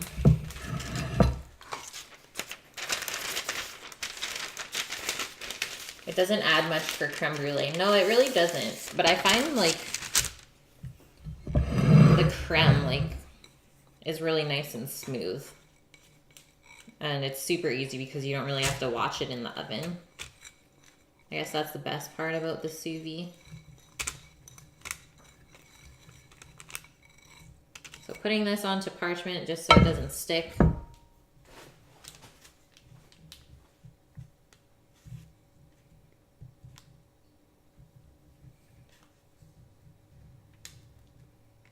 Yeah, we don't have Walgreens or CVS.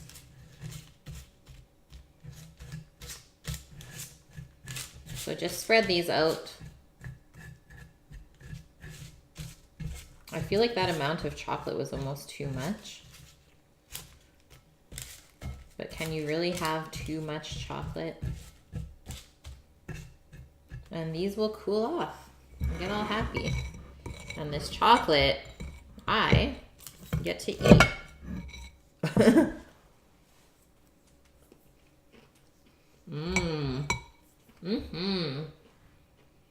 It's so sweet though.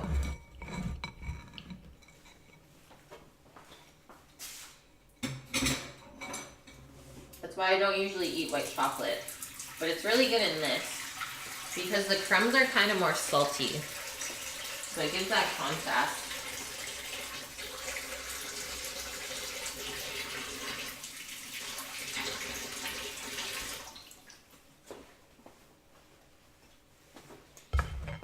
So that is that. Alvin, you're 33. You guys are like the same age. Ah. Throwing stuff everywhere. Okay, we crushed today. It's not even 5 o'clock yet. I'm gonna go to the bathroom again. I don't know why I have to go to the bathroom so many times. But I guess it's probably because I drink lots of water. Staying hydrated. And I guess we will prep the strawberries after that.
Okay. Getting full for the berries. I drink too much water? I don't think so. Definitely don't drink too much. Believe me, I've drank a lot of water. Like, I think the max amount of water I had to drink when I was competing, probably 6 liters when we were water loading. Not right. Not right. Okay, well, let us quickly wash off these strawberries first since I just saw a bug crawling on it. And then we can dice them up. Maybe we'll macerate them with some kirsch again and a little bit of sugar if needed.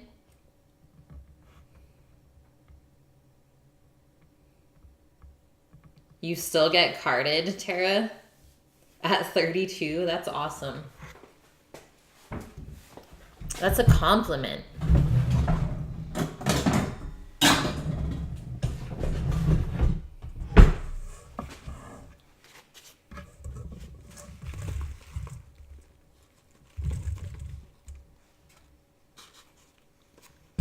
This one is like perfection.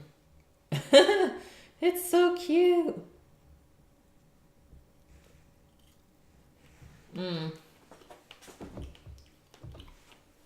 It's just too good. Annie, you're back. You made it. Just washing up some berries. You were watching the whole time. That's good.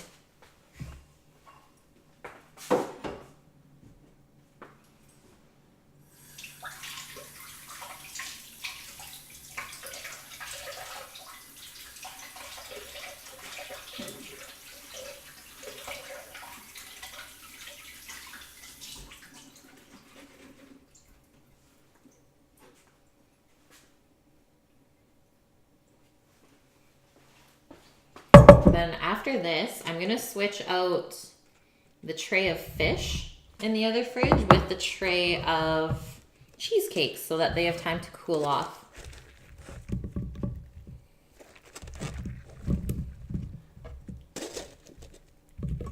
The cheesy cakes. Look at this little guy.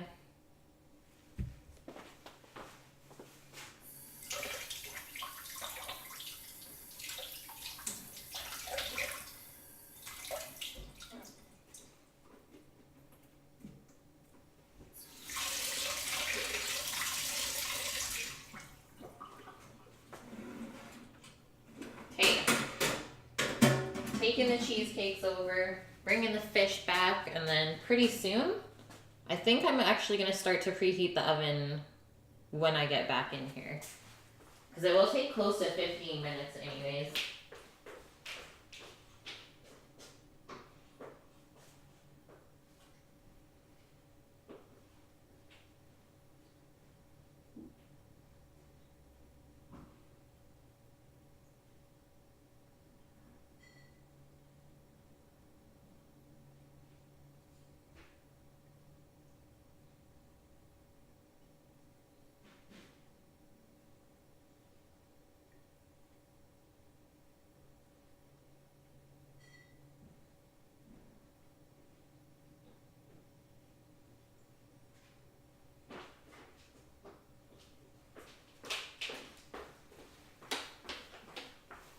And this is for you, Alvin. Here's the fish and death. Here's the fish that we did up. So stuffed with parsley, dill, chives, some pineapple mint, and lemon. And we did salt and pepper on the inside, and then I tied it up.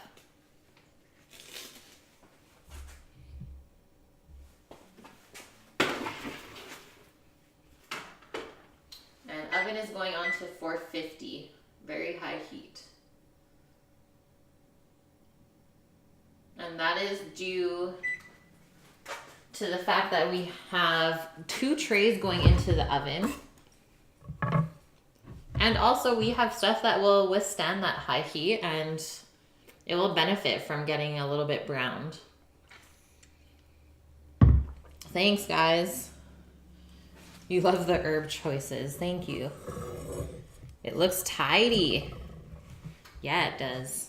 Pretty proud of that. Okay, let's dice up some berries. The cheesecake should set within the next hour or so. I'm really hoping that it does. But even if it's still a little bit warm, I think it will still be good. As long as it's not goopy.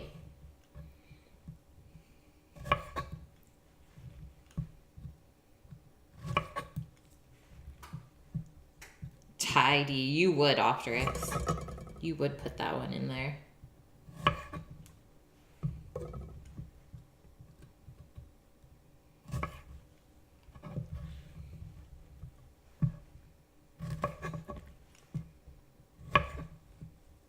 Why is lobster so expensive, Trist?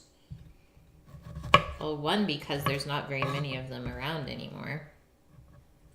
And yeah, 2, it doesn't keep for very long, which is why it's either done live or frozen.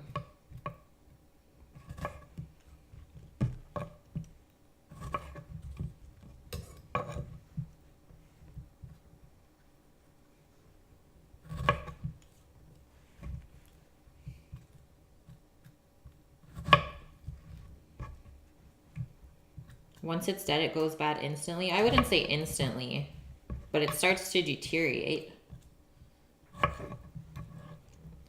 Kind of with anything that dies, right?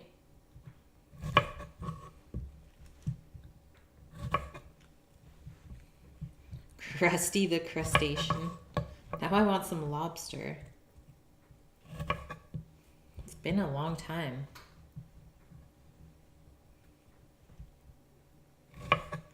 Okay, berries are cleaned.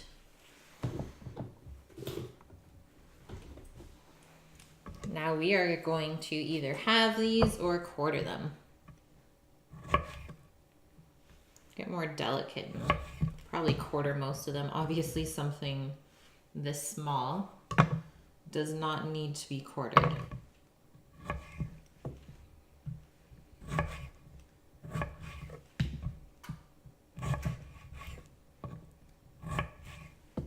And then we still need to just prep up some garnish for the plate. So chop up some chives. I'm not really sure what else I would like to put on garnish.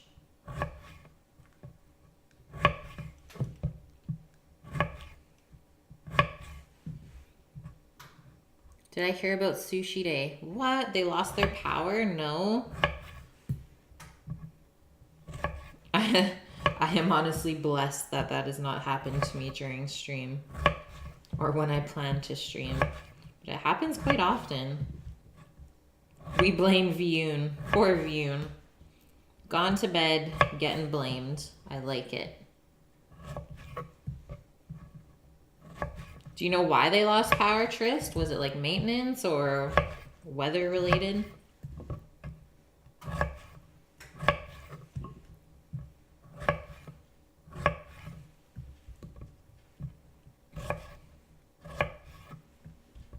He's responsible for all the havoc there. Man, so I've heard. He likes to stir up the pot.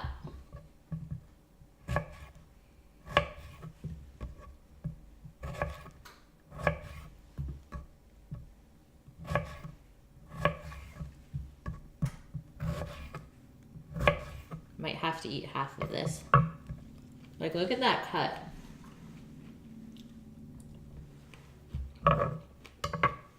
Perfection.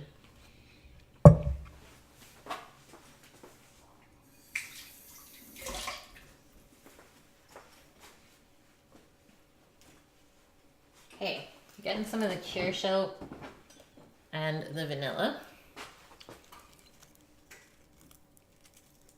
I was the one who unmasked Sun? No. Or Tristan was.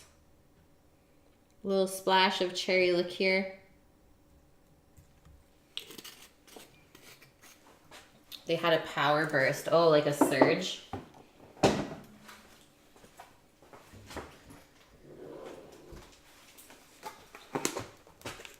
Bachelor Life is having Polish food blowout. Oh my goodness. I hope he's still on when I end. Love me some Polish food. Blowout. Just sounds good. He worded that right.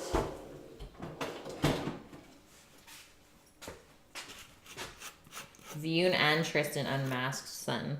I was wondering why and how it happened. Just a little drip of vanilla in there. We don't need too much because there is vanilla in the cheesecake as well. And now, let's toss this up. You basically outed him. You seen his photo. He just came out and said, it all makes sense.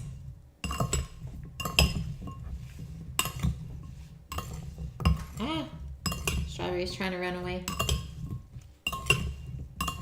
And then as this sits, strawberries are going to absorb the kirsch and the sugar and the vanilla.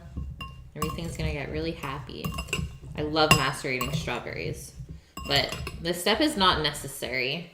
I find it makes it a little bit more fancy, but you could just skip it as well and they would be just as delicious, I'm sure. Okay, our crumbs are slowly drying as well.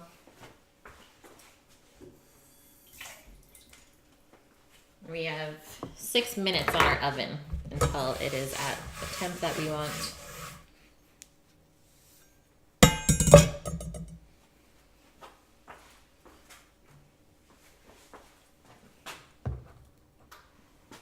So I think I might just go pick a couple more chives to chop up before we start.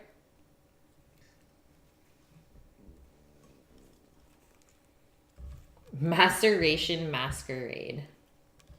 What is it? Nobody knows. Okay, be right back, guys. 30 seconds.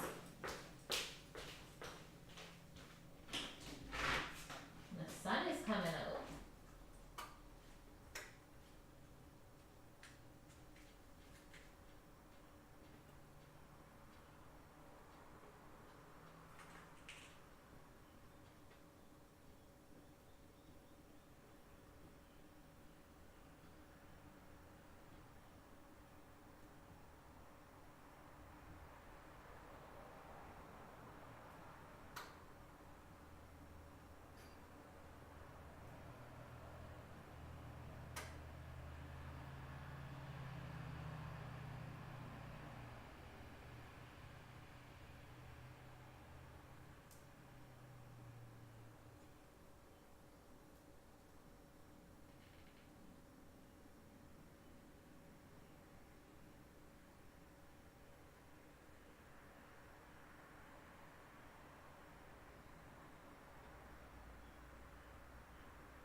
another bunch here to put with the rest.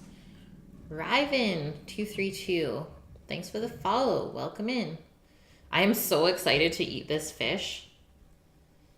Like really, really excited for how it's going to turn out. I think it's going to be amazing.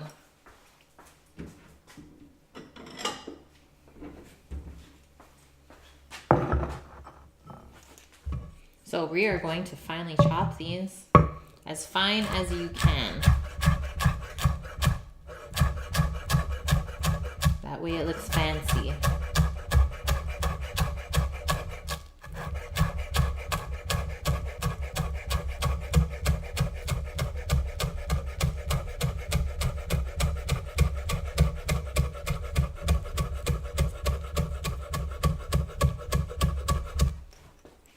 Chives for the win. I love chives.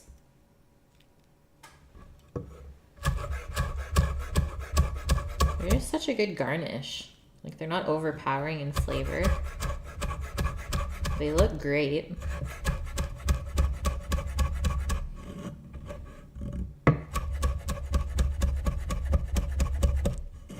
Okay, that's as far as we are going.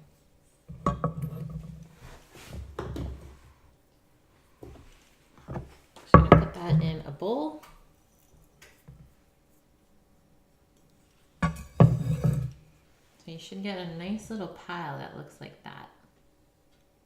So you can see how small it's actually cut.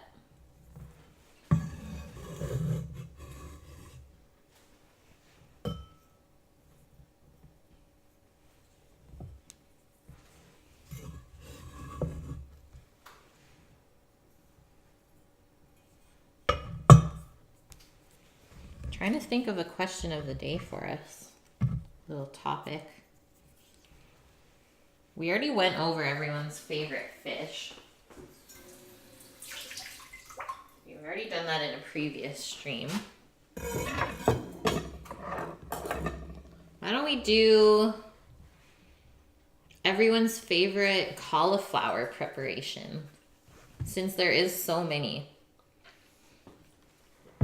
Well, I guess number 1, do you like cauliflower? Number 2, what is your favorite way to eat it?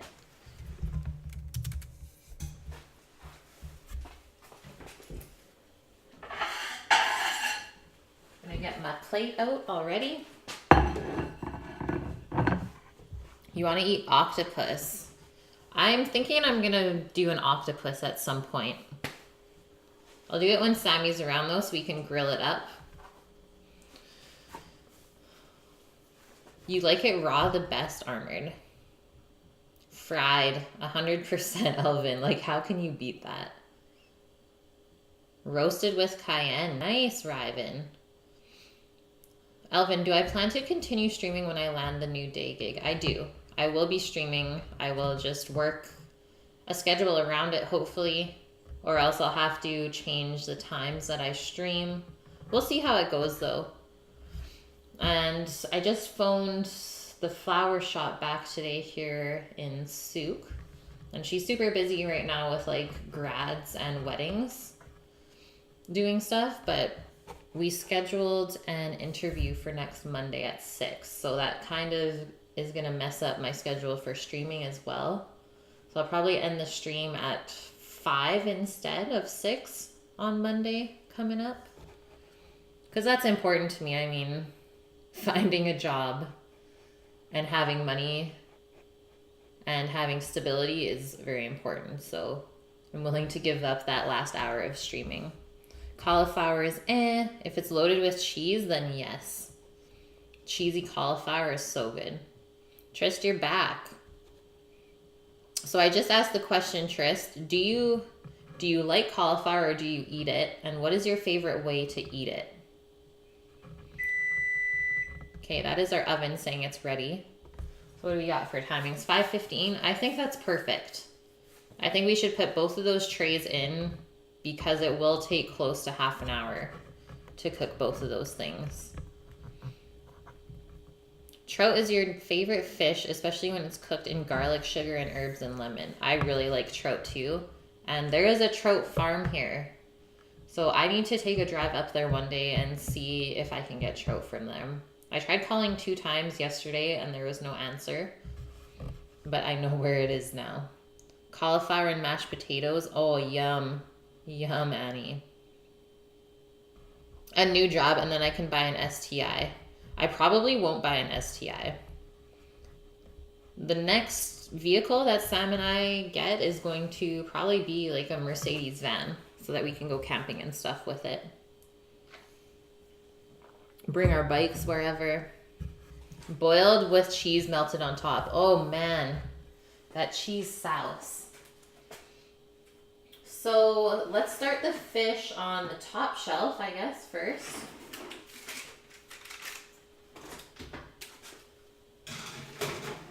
And the cauliflower underneath. And then I will set, let's do a 10-minute timer just to be sure. So that we can check it at that point and rotate the trays and then add on whatever time we need to finish everything. A van, Thunderstruck. The Mercedes Sprinter vans are so reliable and really, really useful. It's definitely worth the money. Buy a lifted truck. Not with the gas prices out here. Not a chance. It's pointless. I already see enough of those trucks driving around every day. It's like, oh, you must be from Alberta. Cauliflower on its own is good. You can eat it raw with salad sauce. It's so good. Yeah. I like cauliflower prepared all the different ways. I'm not picky about that. Okay. So I'm going to use the blue cast iron to fry up the beans. And we'll probably steam them. So I'll keep the lid over here. And I'm going to put this crumb mixture into the fridge right now. Des!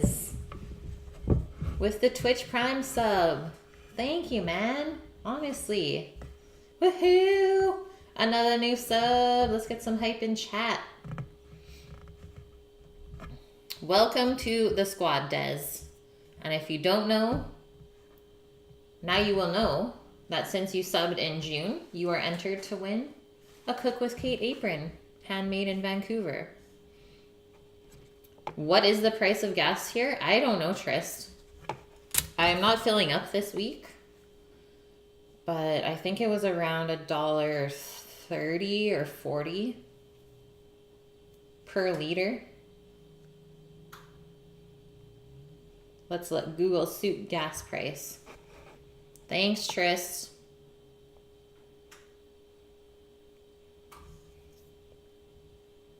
Let's see, gas buddy. Yeah, $1.49.9 or $1.50 per liter. Insanity. Fresh river water salmon tastes than ocean water salmon. Fresh river water salmon is like 10 times more expensive. It does make sense. I understand what you're trying to say. And I think I agree with that. I don't know. I'm not picky with salmons. Like, not too picky. I think all the different types taste different. There we go. There we got our conversions. Thanks, guys.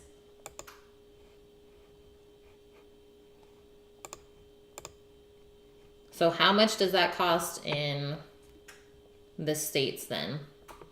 Like, is that an expensive price? I'm pretty sure it is.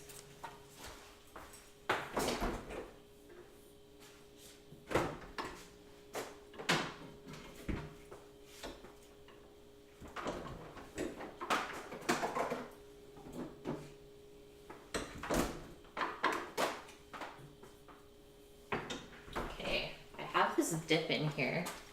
I don't know if it's ranch. Oh, it may be tartar sauce. It's definitely tartar sauce. I was like, would that go good with the fish? Probably, since it's homemade. But I thought it was maybe closer to a ranch. I'm not going to put it with the fish. Your phone keeps changing your text. Autocorrect. No. I use normal mustard seeds. Yeah, I could not find the black ones, Annie. I'm sad, but should be pretty similar. I think the black ones are actually stronger than the yellow ones.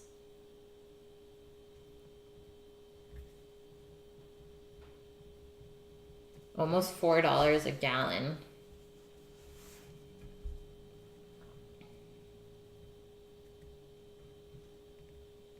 How much is tax? What do you mean, Armored? Which one?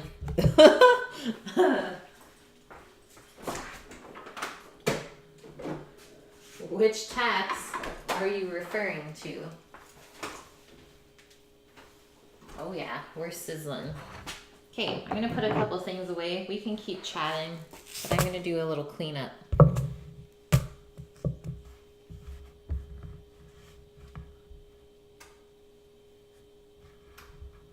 You filled up your Fiat last week from empty and it was $34. Yeah, it's costing me like $50 to fill up the Focus.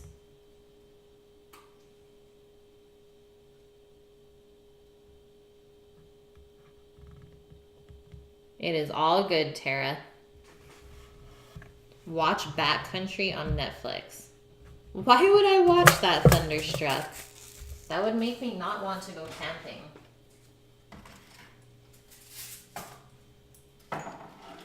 What is the other one? Isn't it called like Dead End or something? I've watched that as well. Probably shouldn't have. And we will need some olive oil in this pan, so let's pour it now, and then we can put it away. Just enough to cover the bottom.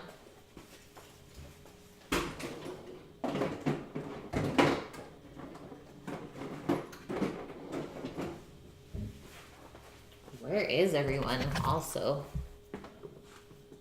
The nice thing about fish prep is that it is fast. Yeah, it is very fast to cook.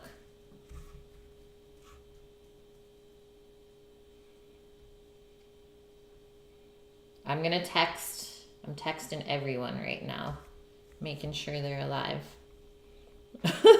I haven't heard anything yet, and everyone should be on their way back from the city already.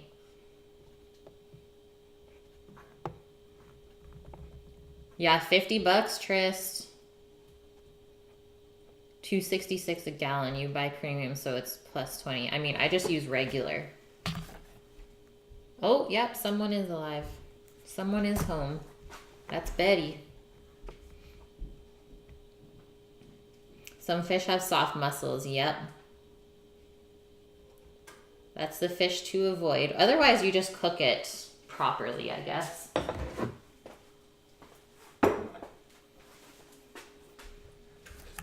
All right, perfect. People are 15 minutes away. No stress. We ain't stressing today. I'm gonna tell Betty that doggo is fed. I will be back.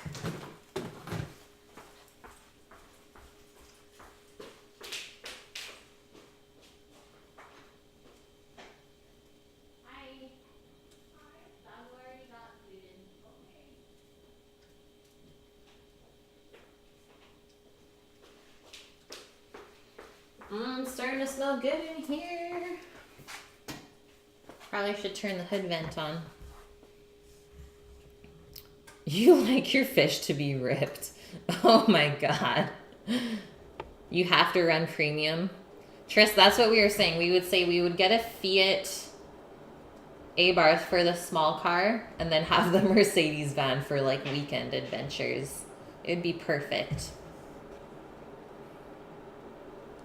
I really enjoy fish, and I try to have it at least once a week, if not twice. But yeah, even though it's expensive, it's still worth it. Like, it's really good for you. As long as you know that, I think it's worth the price.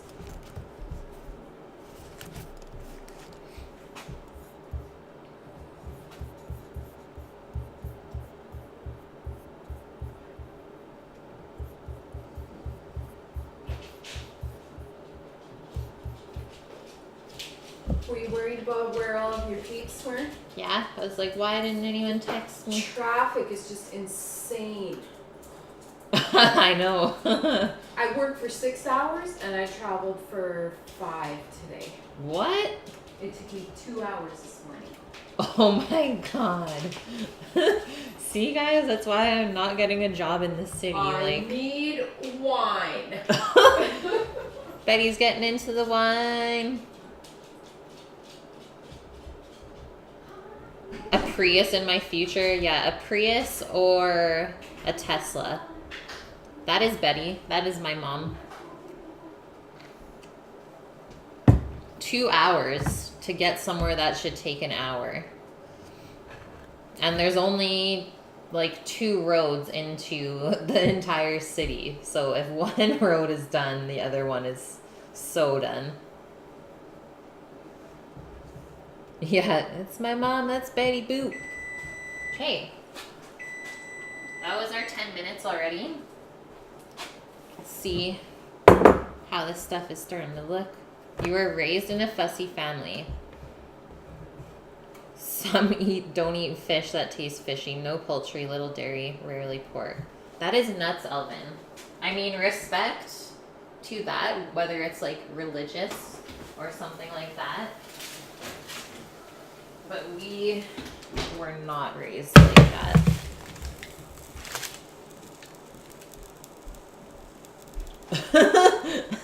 I hope she sees that, Elvin. Okay, here we are. So we got some juices coming out. If I turn it around the other way, you will see it. But it's definitely, probably only about halfway there. Maybe a little bit more. Let's say about 40%. Obviously, this thinner stuff here in the belly is cooked, but our thick fillet piece right there will need a bunch more time. So let's do another 10 and we'll check it again. I'm now going to put this on the lower rack and bump the cauliflower up so it can brown a bit. You weren't raised religious either. Okay. You like having your own opinion. Nice. I mean, I was raised Christian, but my family never told me, like, this is how you have to live. This is what you believe in. I kind of just believe whatever now. Which is really good, I think, to have that freedom. It is thick. It is thick, Annie. But it looks so good. You hear those sizzles? Okay, and then once we feel like that stuff is almost done, then we can start the pan for the beans and everything will come together quick. What do I believe in? I don't like really have anything I really believe in. Just to live your life to the fullest. Take it one day at a time. And the rest will just kind of come organically.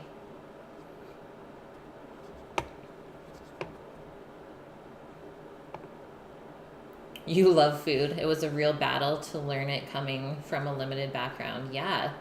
But now your knowledge, though, Elvin, like, your knowledge almost matches mine. Even though, like, maybe your techniques and speed doesn't, you have a really good knowledge. And I think that's what matters most. Yeah, I believe in flavor. Bacon and butter. Love it, Shadow. I believe in those things too. I'm gonna keep putting a couple more things away. Don't worry though, I am here. Do not fear. I am here. Put this kohlrabi away.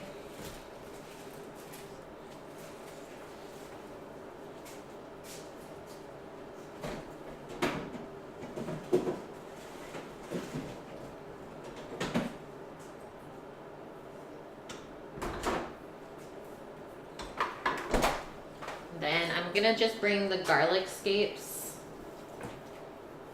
Actually, maybe I'll just take a quick photo. Like, look at these crazy things. I love how curly they are. And that naturally happens.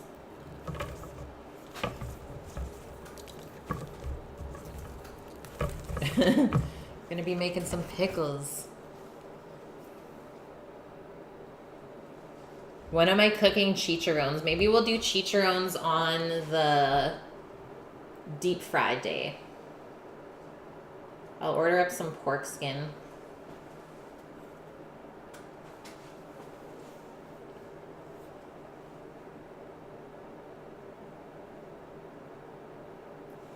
These look lovely. Okay, be right back, guys. And we should be cooking the beans pretty soon.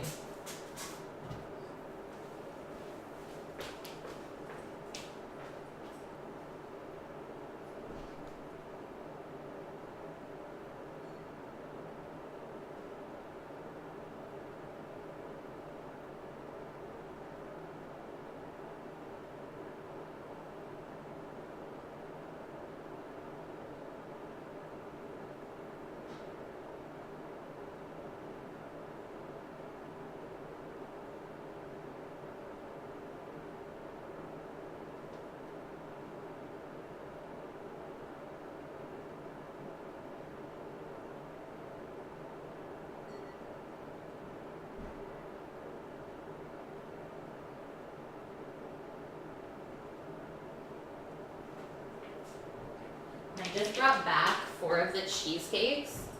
They're still a little bit warm on the bottom, so I'm just gonna pop them into the freezer now. And hopefully they'll set up in time. They should.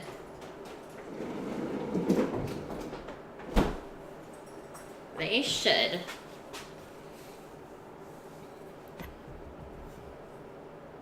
Baby cucumbers are usually bought at farmers markets. No. I mean, we have them everywhere here. They're also known as Persian cucumbers, the small ones. You can never find them small enough to pickle at grocery stores. Yeah, like the smaller cucumbers for pickling are called Persians, but there is a place here in BC that grows them, so that's probably why we have access to them all the time. I thought I could get them everywhere in Edmonton, though, Tara. So I don't know. How come you're struggling with that?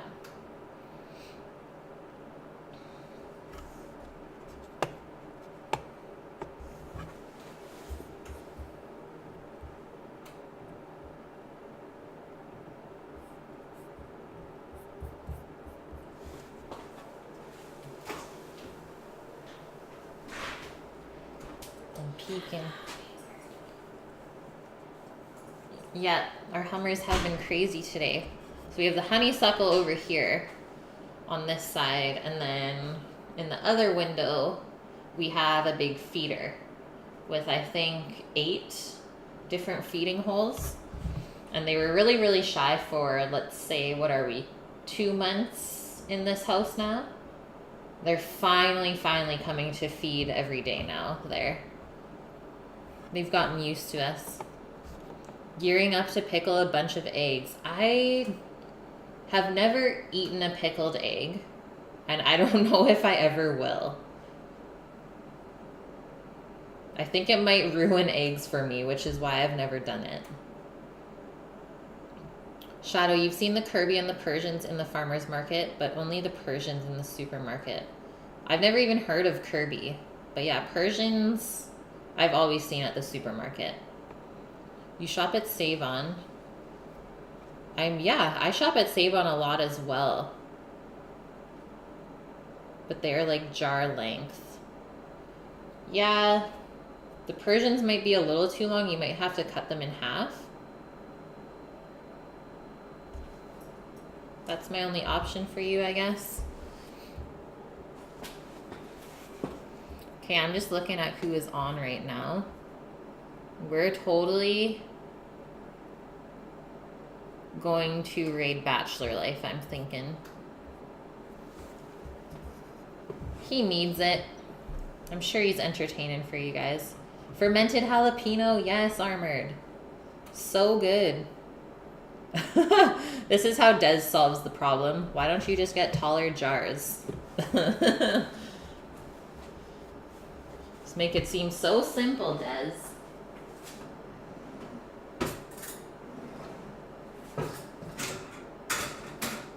I am actually pumped because I have not used very many dishes today. Am I gonna have a beer today, Tris? I don't think so.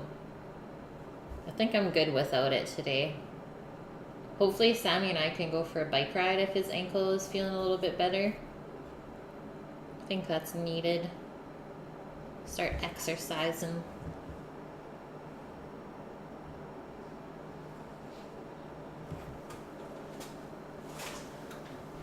Oh yeah, we got some brown in action. And this fish, I'm gonna guess the fish is almost done. I'm gonna take it out so we can check right now. Yeah, I will have to wash 3 knives for one fish though. Just kind of tell, if we look at this here, first of all, that sizzle was perfect. Where we cut our slashes is where the white juices are. That's how you can tell that your fish is cooking nicely. I think it's still a little bit raw here in the middle. And this skin, so it's actually holding in the juices, sorry. Where like this is bubbled up. So it's not gonna get too dried out. I think probably 5 more minutes. And we're good. Feel it in there. Still feels pretty raw down there. Yeah, 5 minutes should be good. Okay, 5 minutes, Sammy says. So I'm gonna leave that out for just a couple minutes so it doesn't overcook. And we will turn on our pan for our beans. So medium-high heat. Turn the light on for you guys.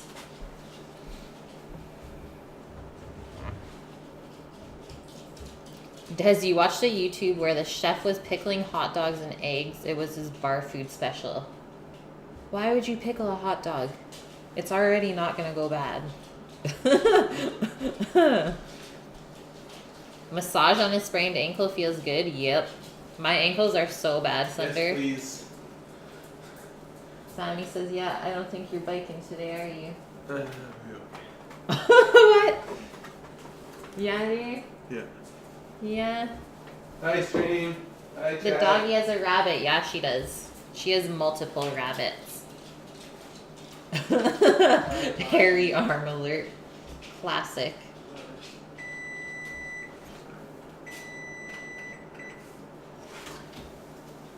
So the cauli is browning nicely. I think I'll just rotate the tray.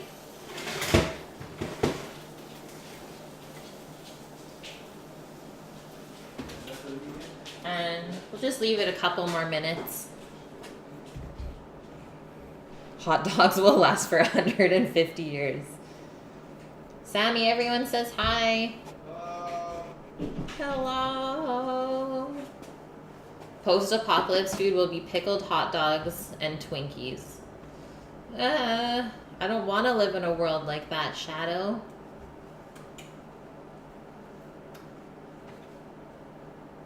I would just like skip the canned foods that were available and like just go find my own food in the wild. That would be me. Des, your pup has a stuffed drop bear you got when she was 4 weeks old. Yeah, Posh still has her original little baby as well. It's like a little, like really small bunny. So since then, since she's never destroyed it, we just keep getting more and more little bunnies for her. So I think we are up to like 4 or 5 now. Petion, how are you? Welcome in. Your dogs murder everything. Yeah, she is super gentle now that she's older. She doesn't destroy really anything. Maybe the squeaker, but that's about it. And hello, Thule. It's the only thing she's never destroyed. She loves it.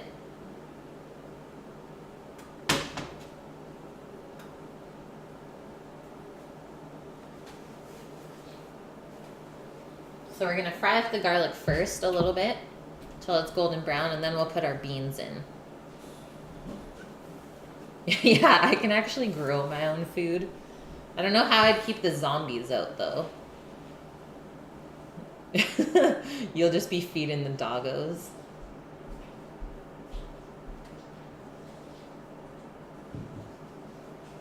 How does a pickled hot dog even taste? I don't want to imagine.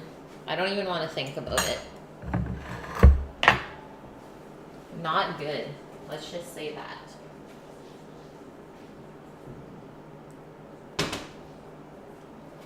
Couple more minutes, or just 1 minute for our pan to heat up.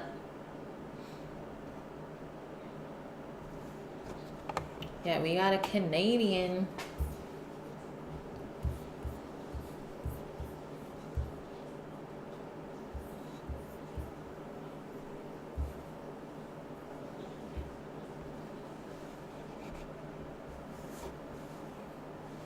You would be sad, Armored, because you have no idea how cheese is made. I need to make cheese with you guys on stream. Let's make some matzo one day. It does not turn out as good as the store-bought ones. It's pretty tough, but it's possible. Okay, oil is schmooking. Get our garlic in.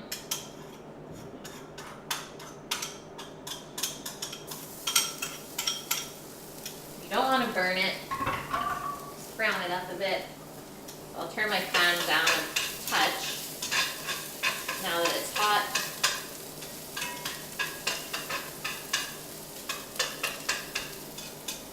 Spread it out a bit.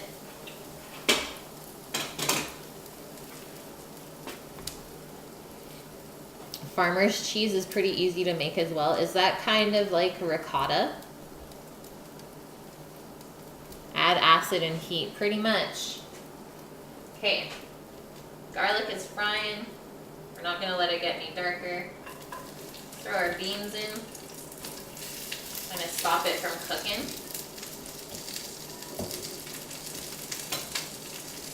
And stir these around.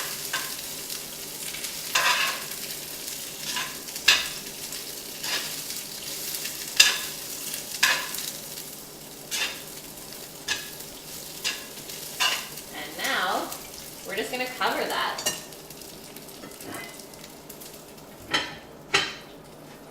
And since those will be done in around 5 minutes, I'll put the fish back in. Well, I've never just boiled buttermilk. Boil the buttermilk and strain it with cheesecloth. Interesting. Blue, yeah, that would involve some aging.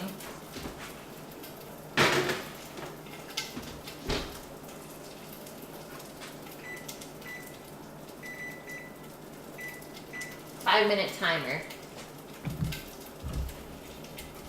Cook with Shay is on. I saw that. How was that yesterday? Not that I'm trying to like get deets on her or anything, but it's just nice to know how it was since that was my first time dropping you guys off there.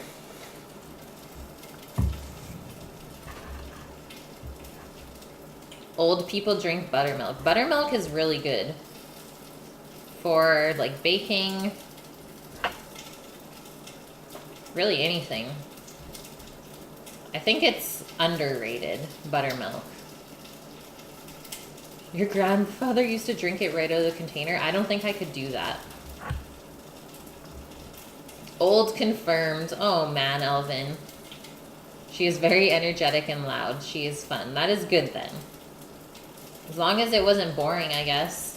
That's all that matters. Give another toss in here.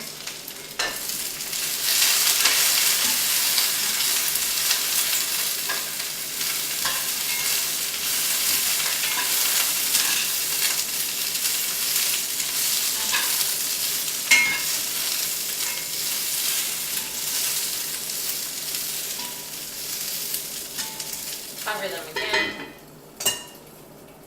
Turning the pan down to medium. I don't want too much char on the beans. Still want them to be really nice and green. She is funny too. That's good. Thanks, Blue Scorpion. Yeah, everything is coming together.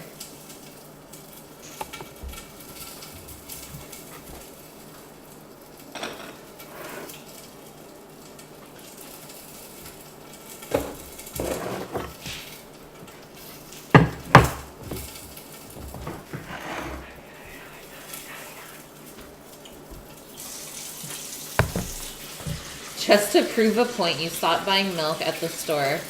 You're making powdered milk. Your son caught on when he noticed the carton never changed. But that's the only way he knew it. I like it, Des. You partying back here or something? Didn't see nothing. You partying? Didn't see nothing. Hey, let's get another stir.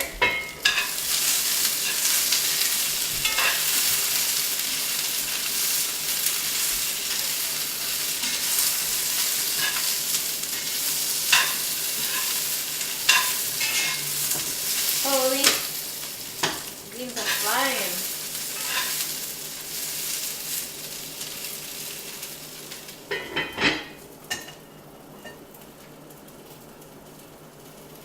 Woohoo! You know how to make milk? Or make cheese? Am I vegan? Nope.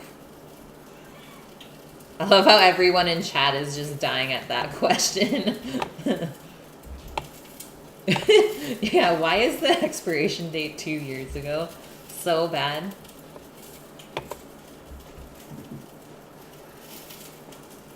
Yeah, I've done cheese before as well. It's pretty easy. You just need a thermometer. And actually, let's open this window.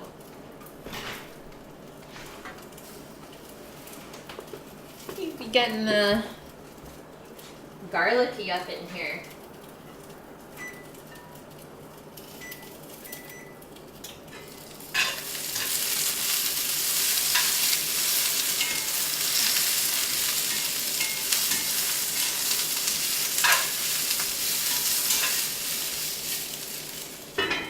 So that was the timer for the fish. I'm gonna take it out.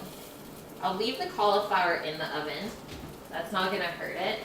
But if we leave the fish in, to keep it warm, it will overcook.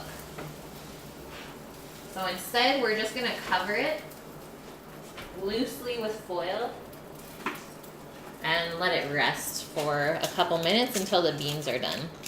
Is Kate vegan? Dead.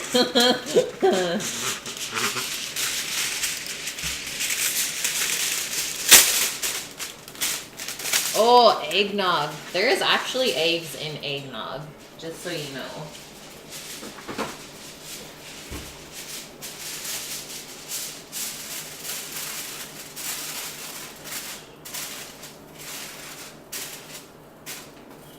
And that is it. Mickey taught you why you can't brush away garlic breath.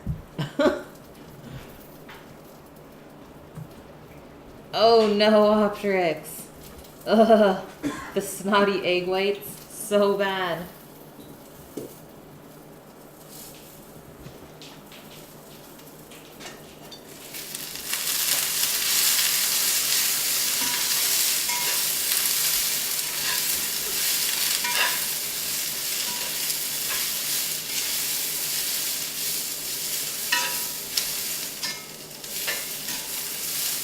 Okay, let's take out a bean so we can see where it's at cooking wise.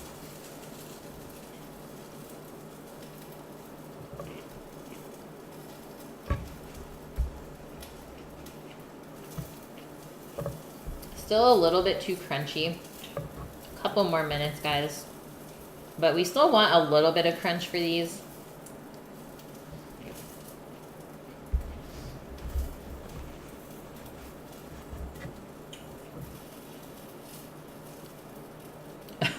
Everyone says no.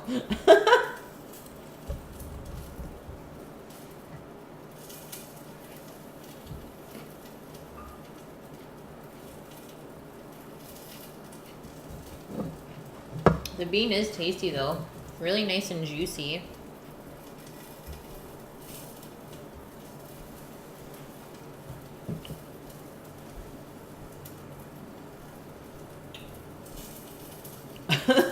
What year was this, Oftrix? Decided to cook for your mom. Brought up a bowl with the hard-boiled egg. The shell still on yet, not pre-peeled. Rolling around. Soggy cereal that had been sitting in milk for 15 minutes. Thanks, kids. Belgium waffles. Yum, Trist. I love Stroop waffles. That's my soulmate, Thunderstruck. It was the thought, yeah. E for effort.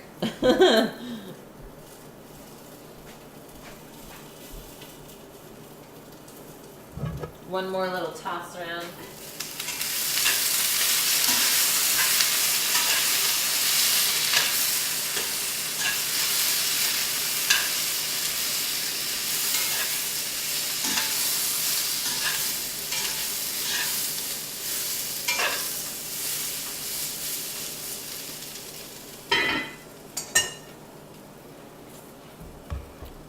I should be with you. You're vegan, and you can cook for me.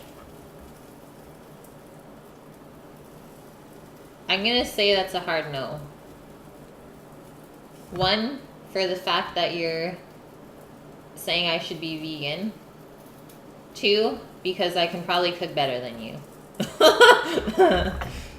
In the nicest way possible.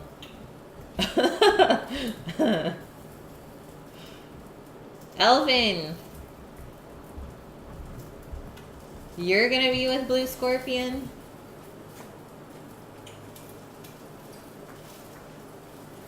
Let's get these milk crumbs out.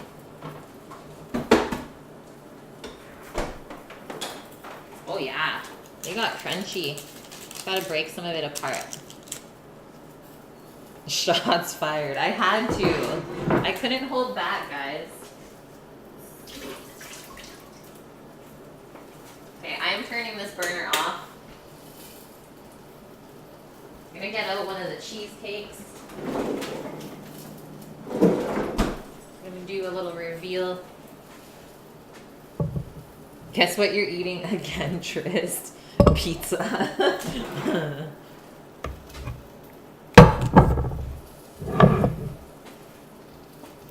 Chief Ramsay taught you how to cook.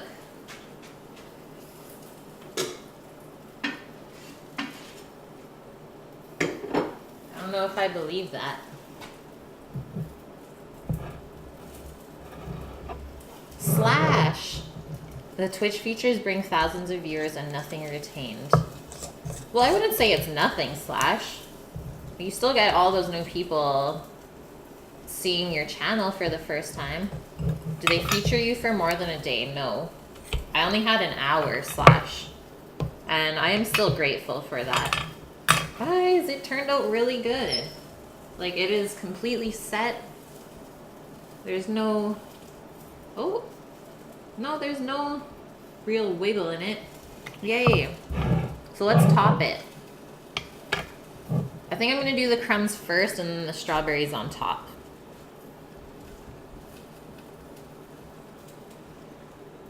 There were so many new followers.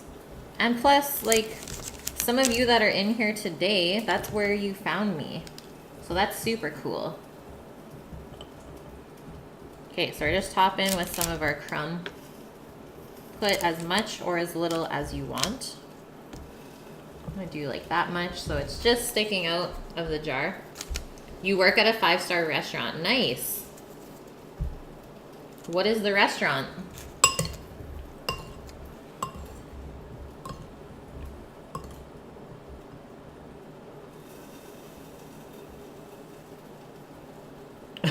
Slash.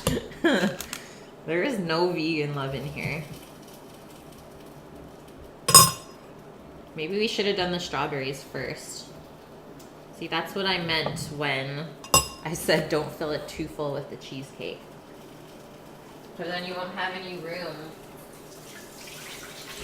to put your toppings.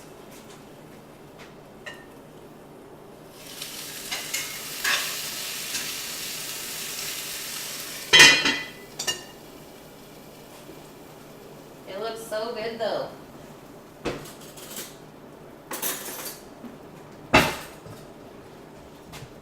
That's our little strawberry, I guess kind of like a shortcake. Strawberry shortcake cheesecake. Let's call it that. Looks like popcorn, pretty much, Thunder. Like that's what the little crumbs look like.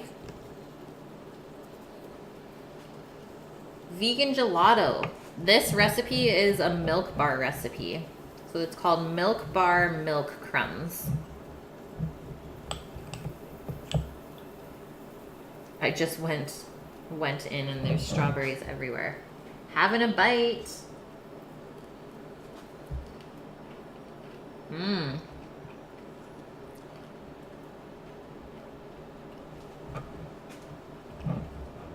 The milk crumbs make that. It is so good. It's like the sweet and salty. And then put a strawberry on there. Can't really go wrong.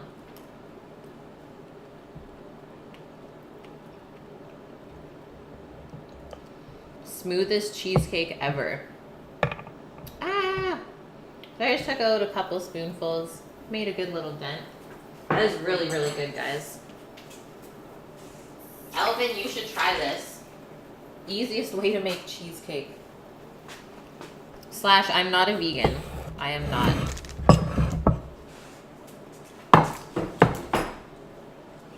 Not even once.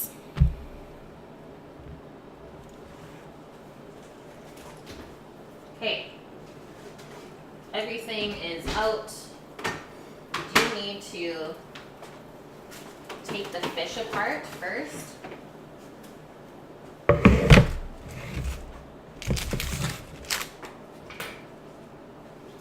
Maybe I'll just keep the cauli in for the next couple of minutes so it stays warm.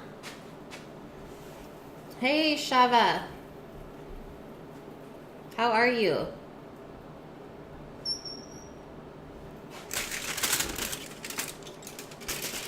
Yay, Octrix. 2 new garage doors. Yay for that. Guys, where did I put the scissors? Are they hiding? Oh, they're there. Okay, I need to get a different pair. Sammy, where are the scissors? The red ones. Where'd you put them?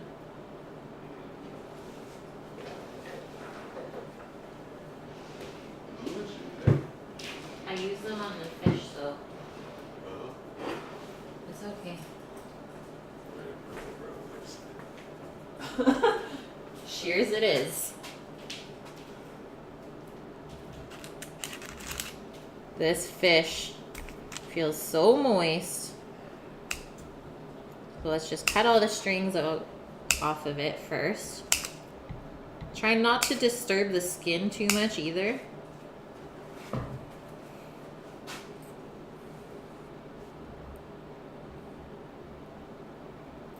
Pull it off like that. And like that. And then all you need to do when you're serving is just pull the skin up like this. It should perfectly come off exactly like this. It should not tear the flesh or anything. Thanks, Annie. Yeah, it does look really, really good. I think we got a perfect cook on it. Like, holy. The juices are just running. And then I think I might use an offset. So I think the portion be something like that.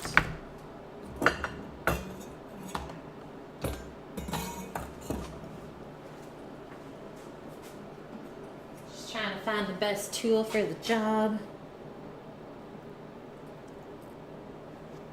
I don't know if we'll be able to like really cut it, but we'll probably have to just flake it off. Just because cod is so delicate.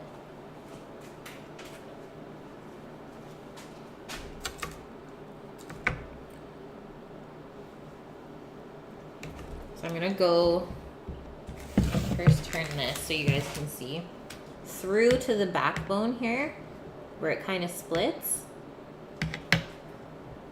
And then we should be able to just peel this portion of the fillet off of the bones.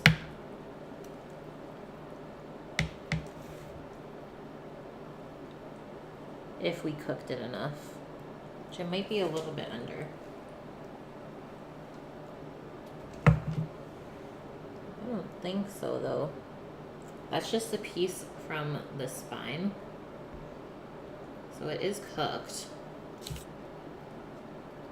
It's just like kind of jellied. So let's put that there. Try not to disturb it too much. And then let's get the other half of it.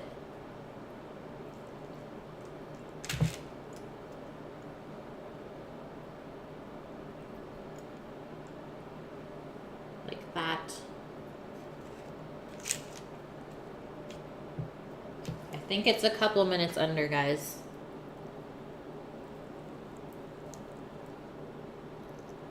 But the underside is for sure cooked. So that is how you would take it apart. I will finish dissecting the rest of that after stream.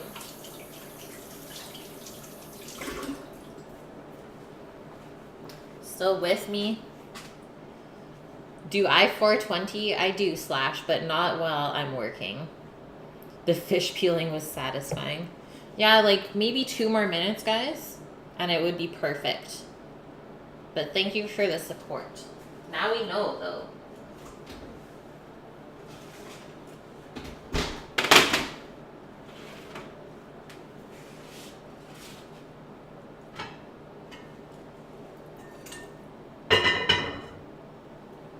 Let's do some plating.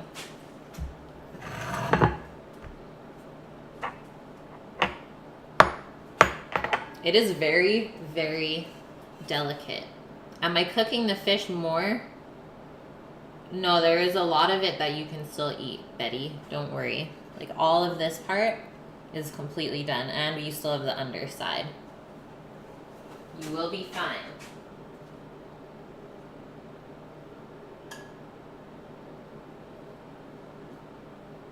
We'll put our beans on the plate first.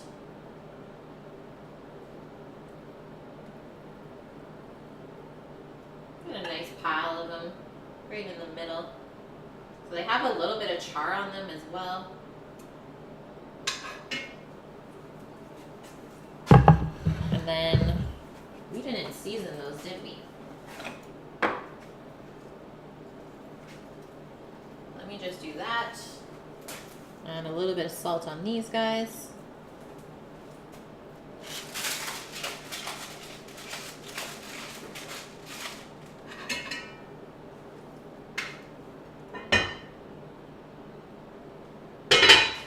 That lid is hot. There we go. And now our breadcrumbs on the green beans.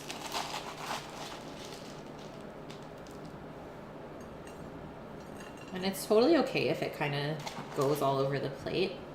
I think it looks good when it does that.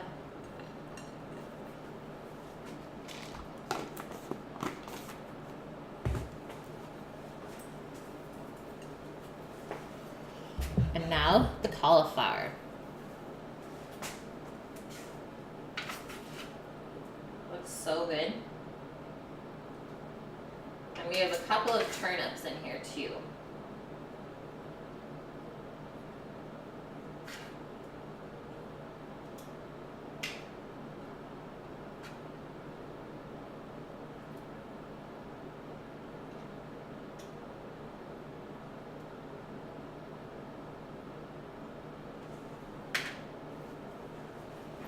Nice low carb din, my peeps.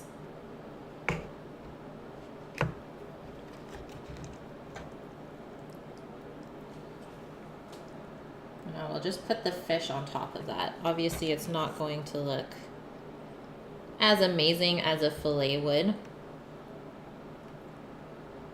And we will have to watch for bones.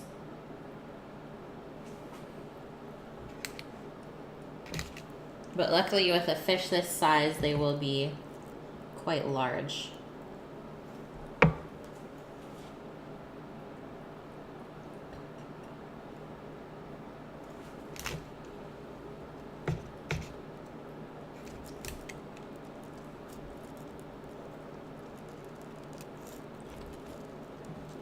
that whole piece is coming off really nice. Okay, we will just leave that. I think that's enough. I don't think we need too much more fish than that.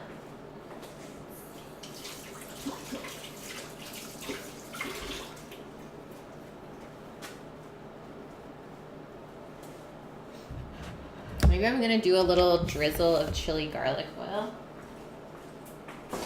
For some color on the plate.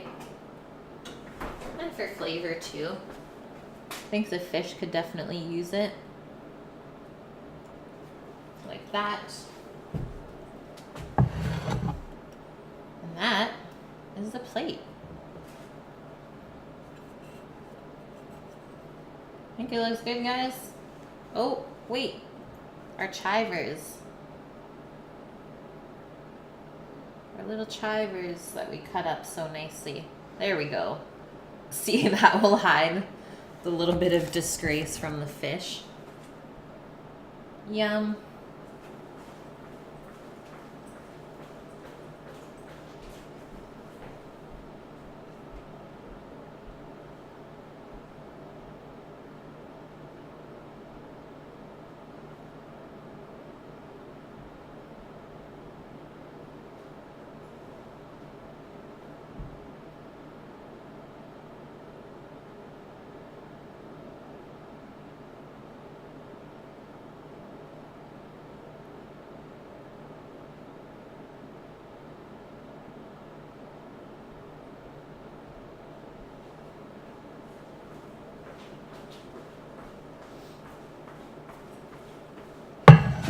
Taste to taste. Oh, we're taking a bite. Don't worry, guys. Nice colors, yeah. Annie, I hope you're happy with how this looks. Getting into our cauli.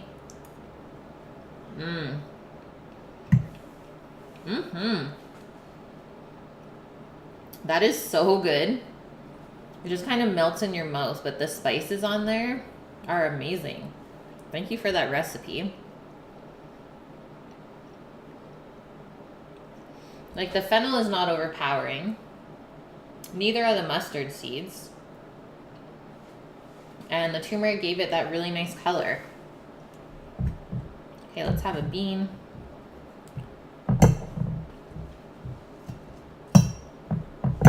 Just gonna take a bite of this.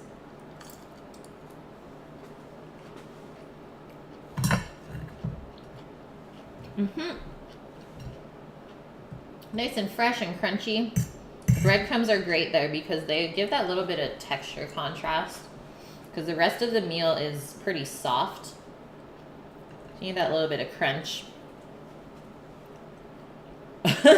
Why do I have 360 protein shake bottles? There's only 2 up there. And because I drink smoothies during the week for breakfast.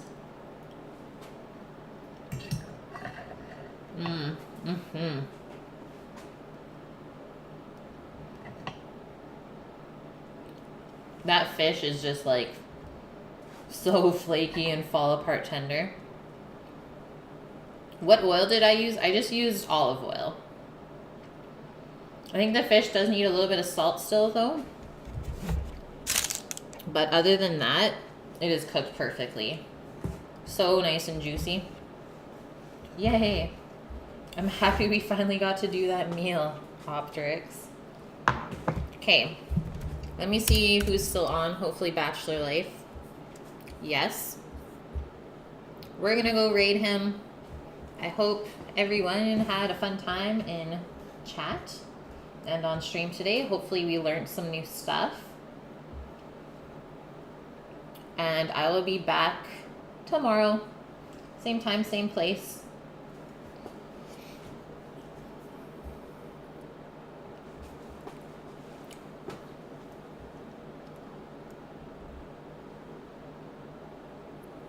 Streaming pays 6 figures a year though. Crazy. Sponsored by King Arthur, Charbroiled Grills, and Blue Apron. You're a streamer, Slash? I did not know that. Yo, what's up, Dark? That apron's fancy. Yeah. And for the month of June, if you subscribe to my channel with either Twitch Prime or just a regular sub, you are entered to win one of these for free. Okay, I'm getting the raid set up. And then we're going in. Guys, have a good night.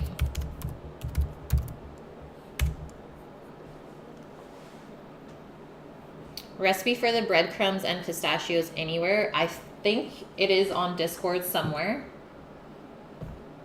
I will try and find it for you. Maybe give me a PM so I don't forget. I have a bunch of stuff to catch up on Discord. You're the first food streamer Twitch ever saw. I did not even know that. Okay, good night, everyone. Thanks for all the love today and the subs. See you tomorrow.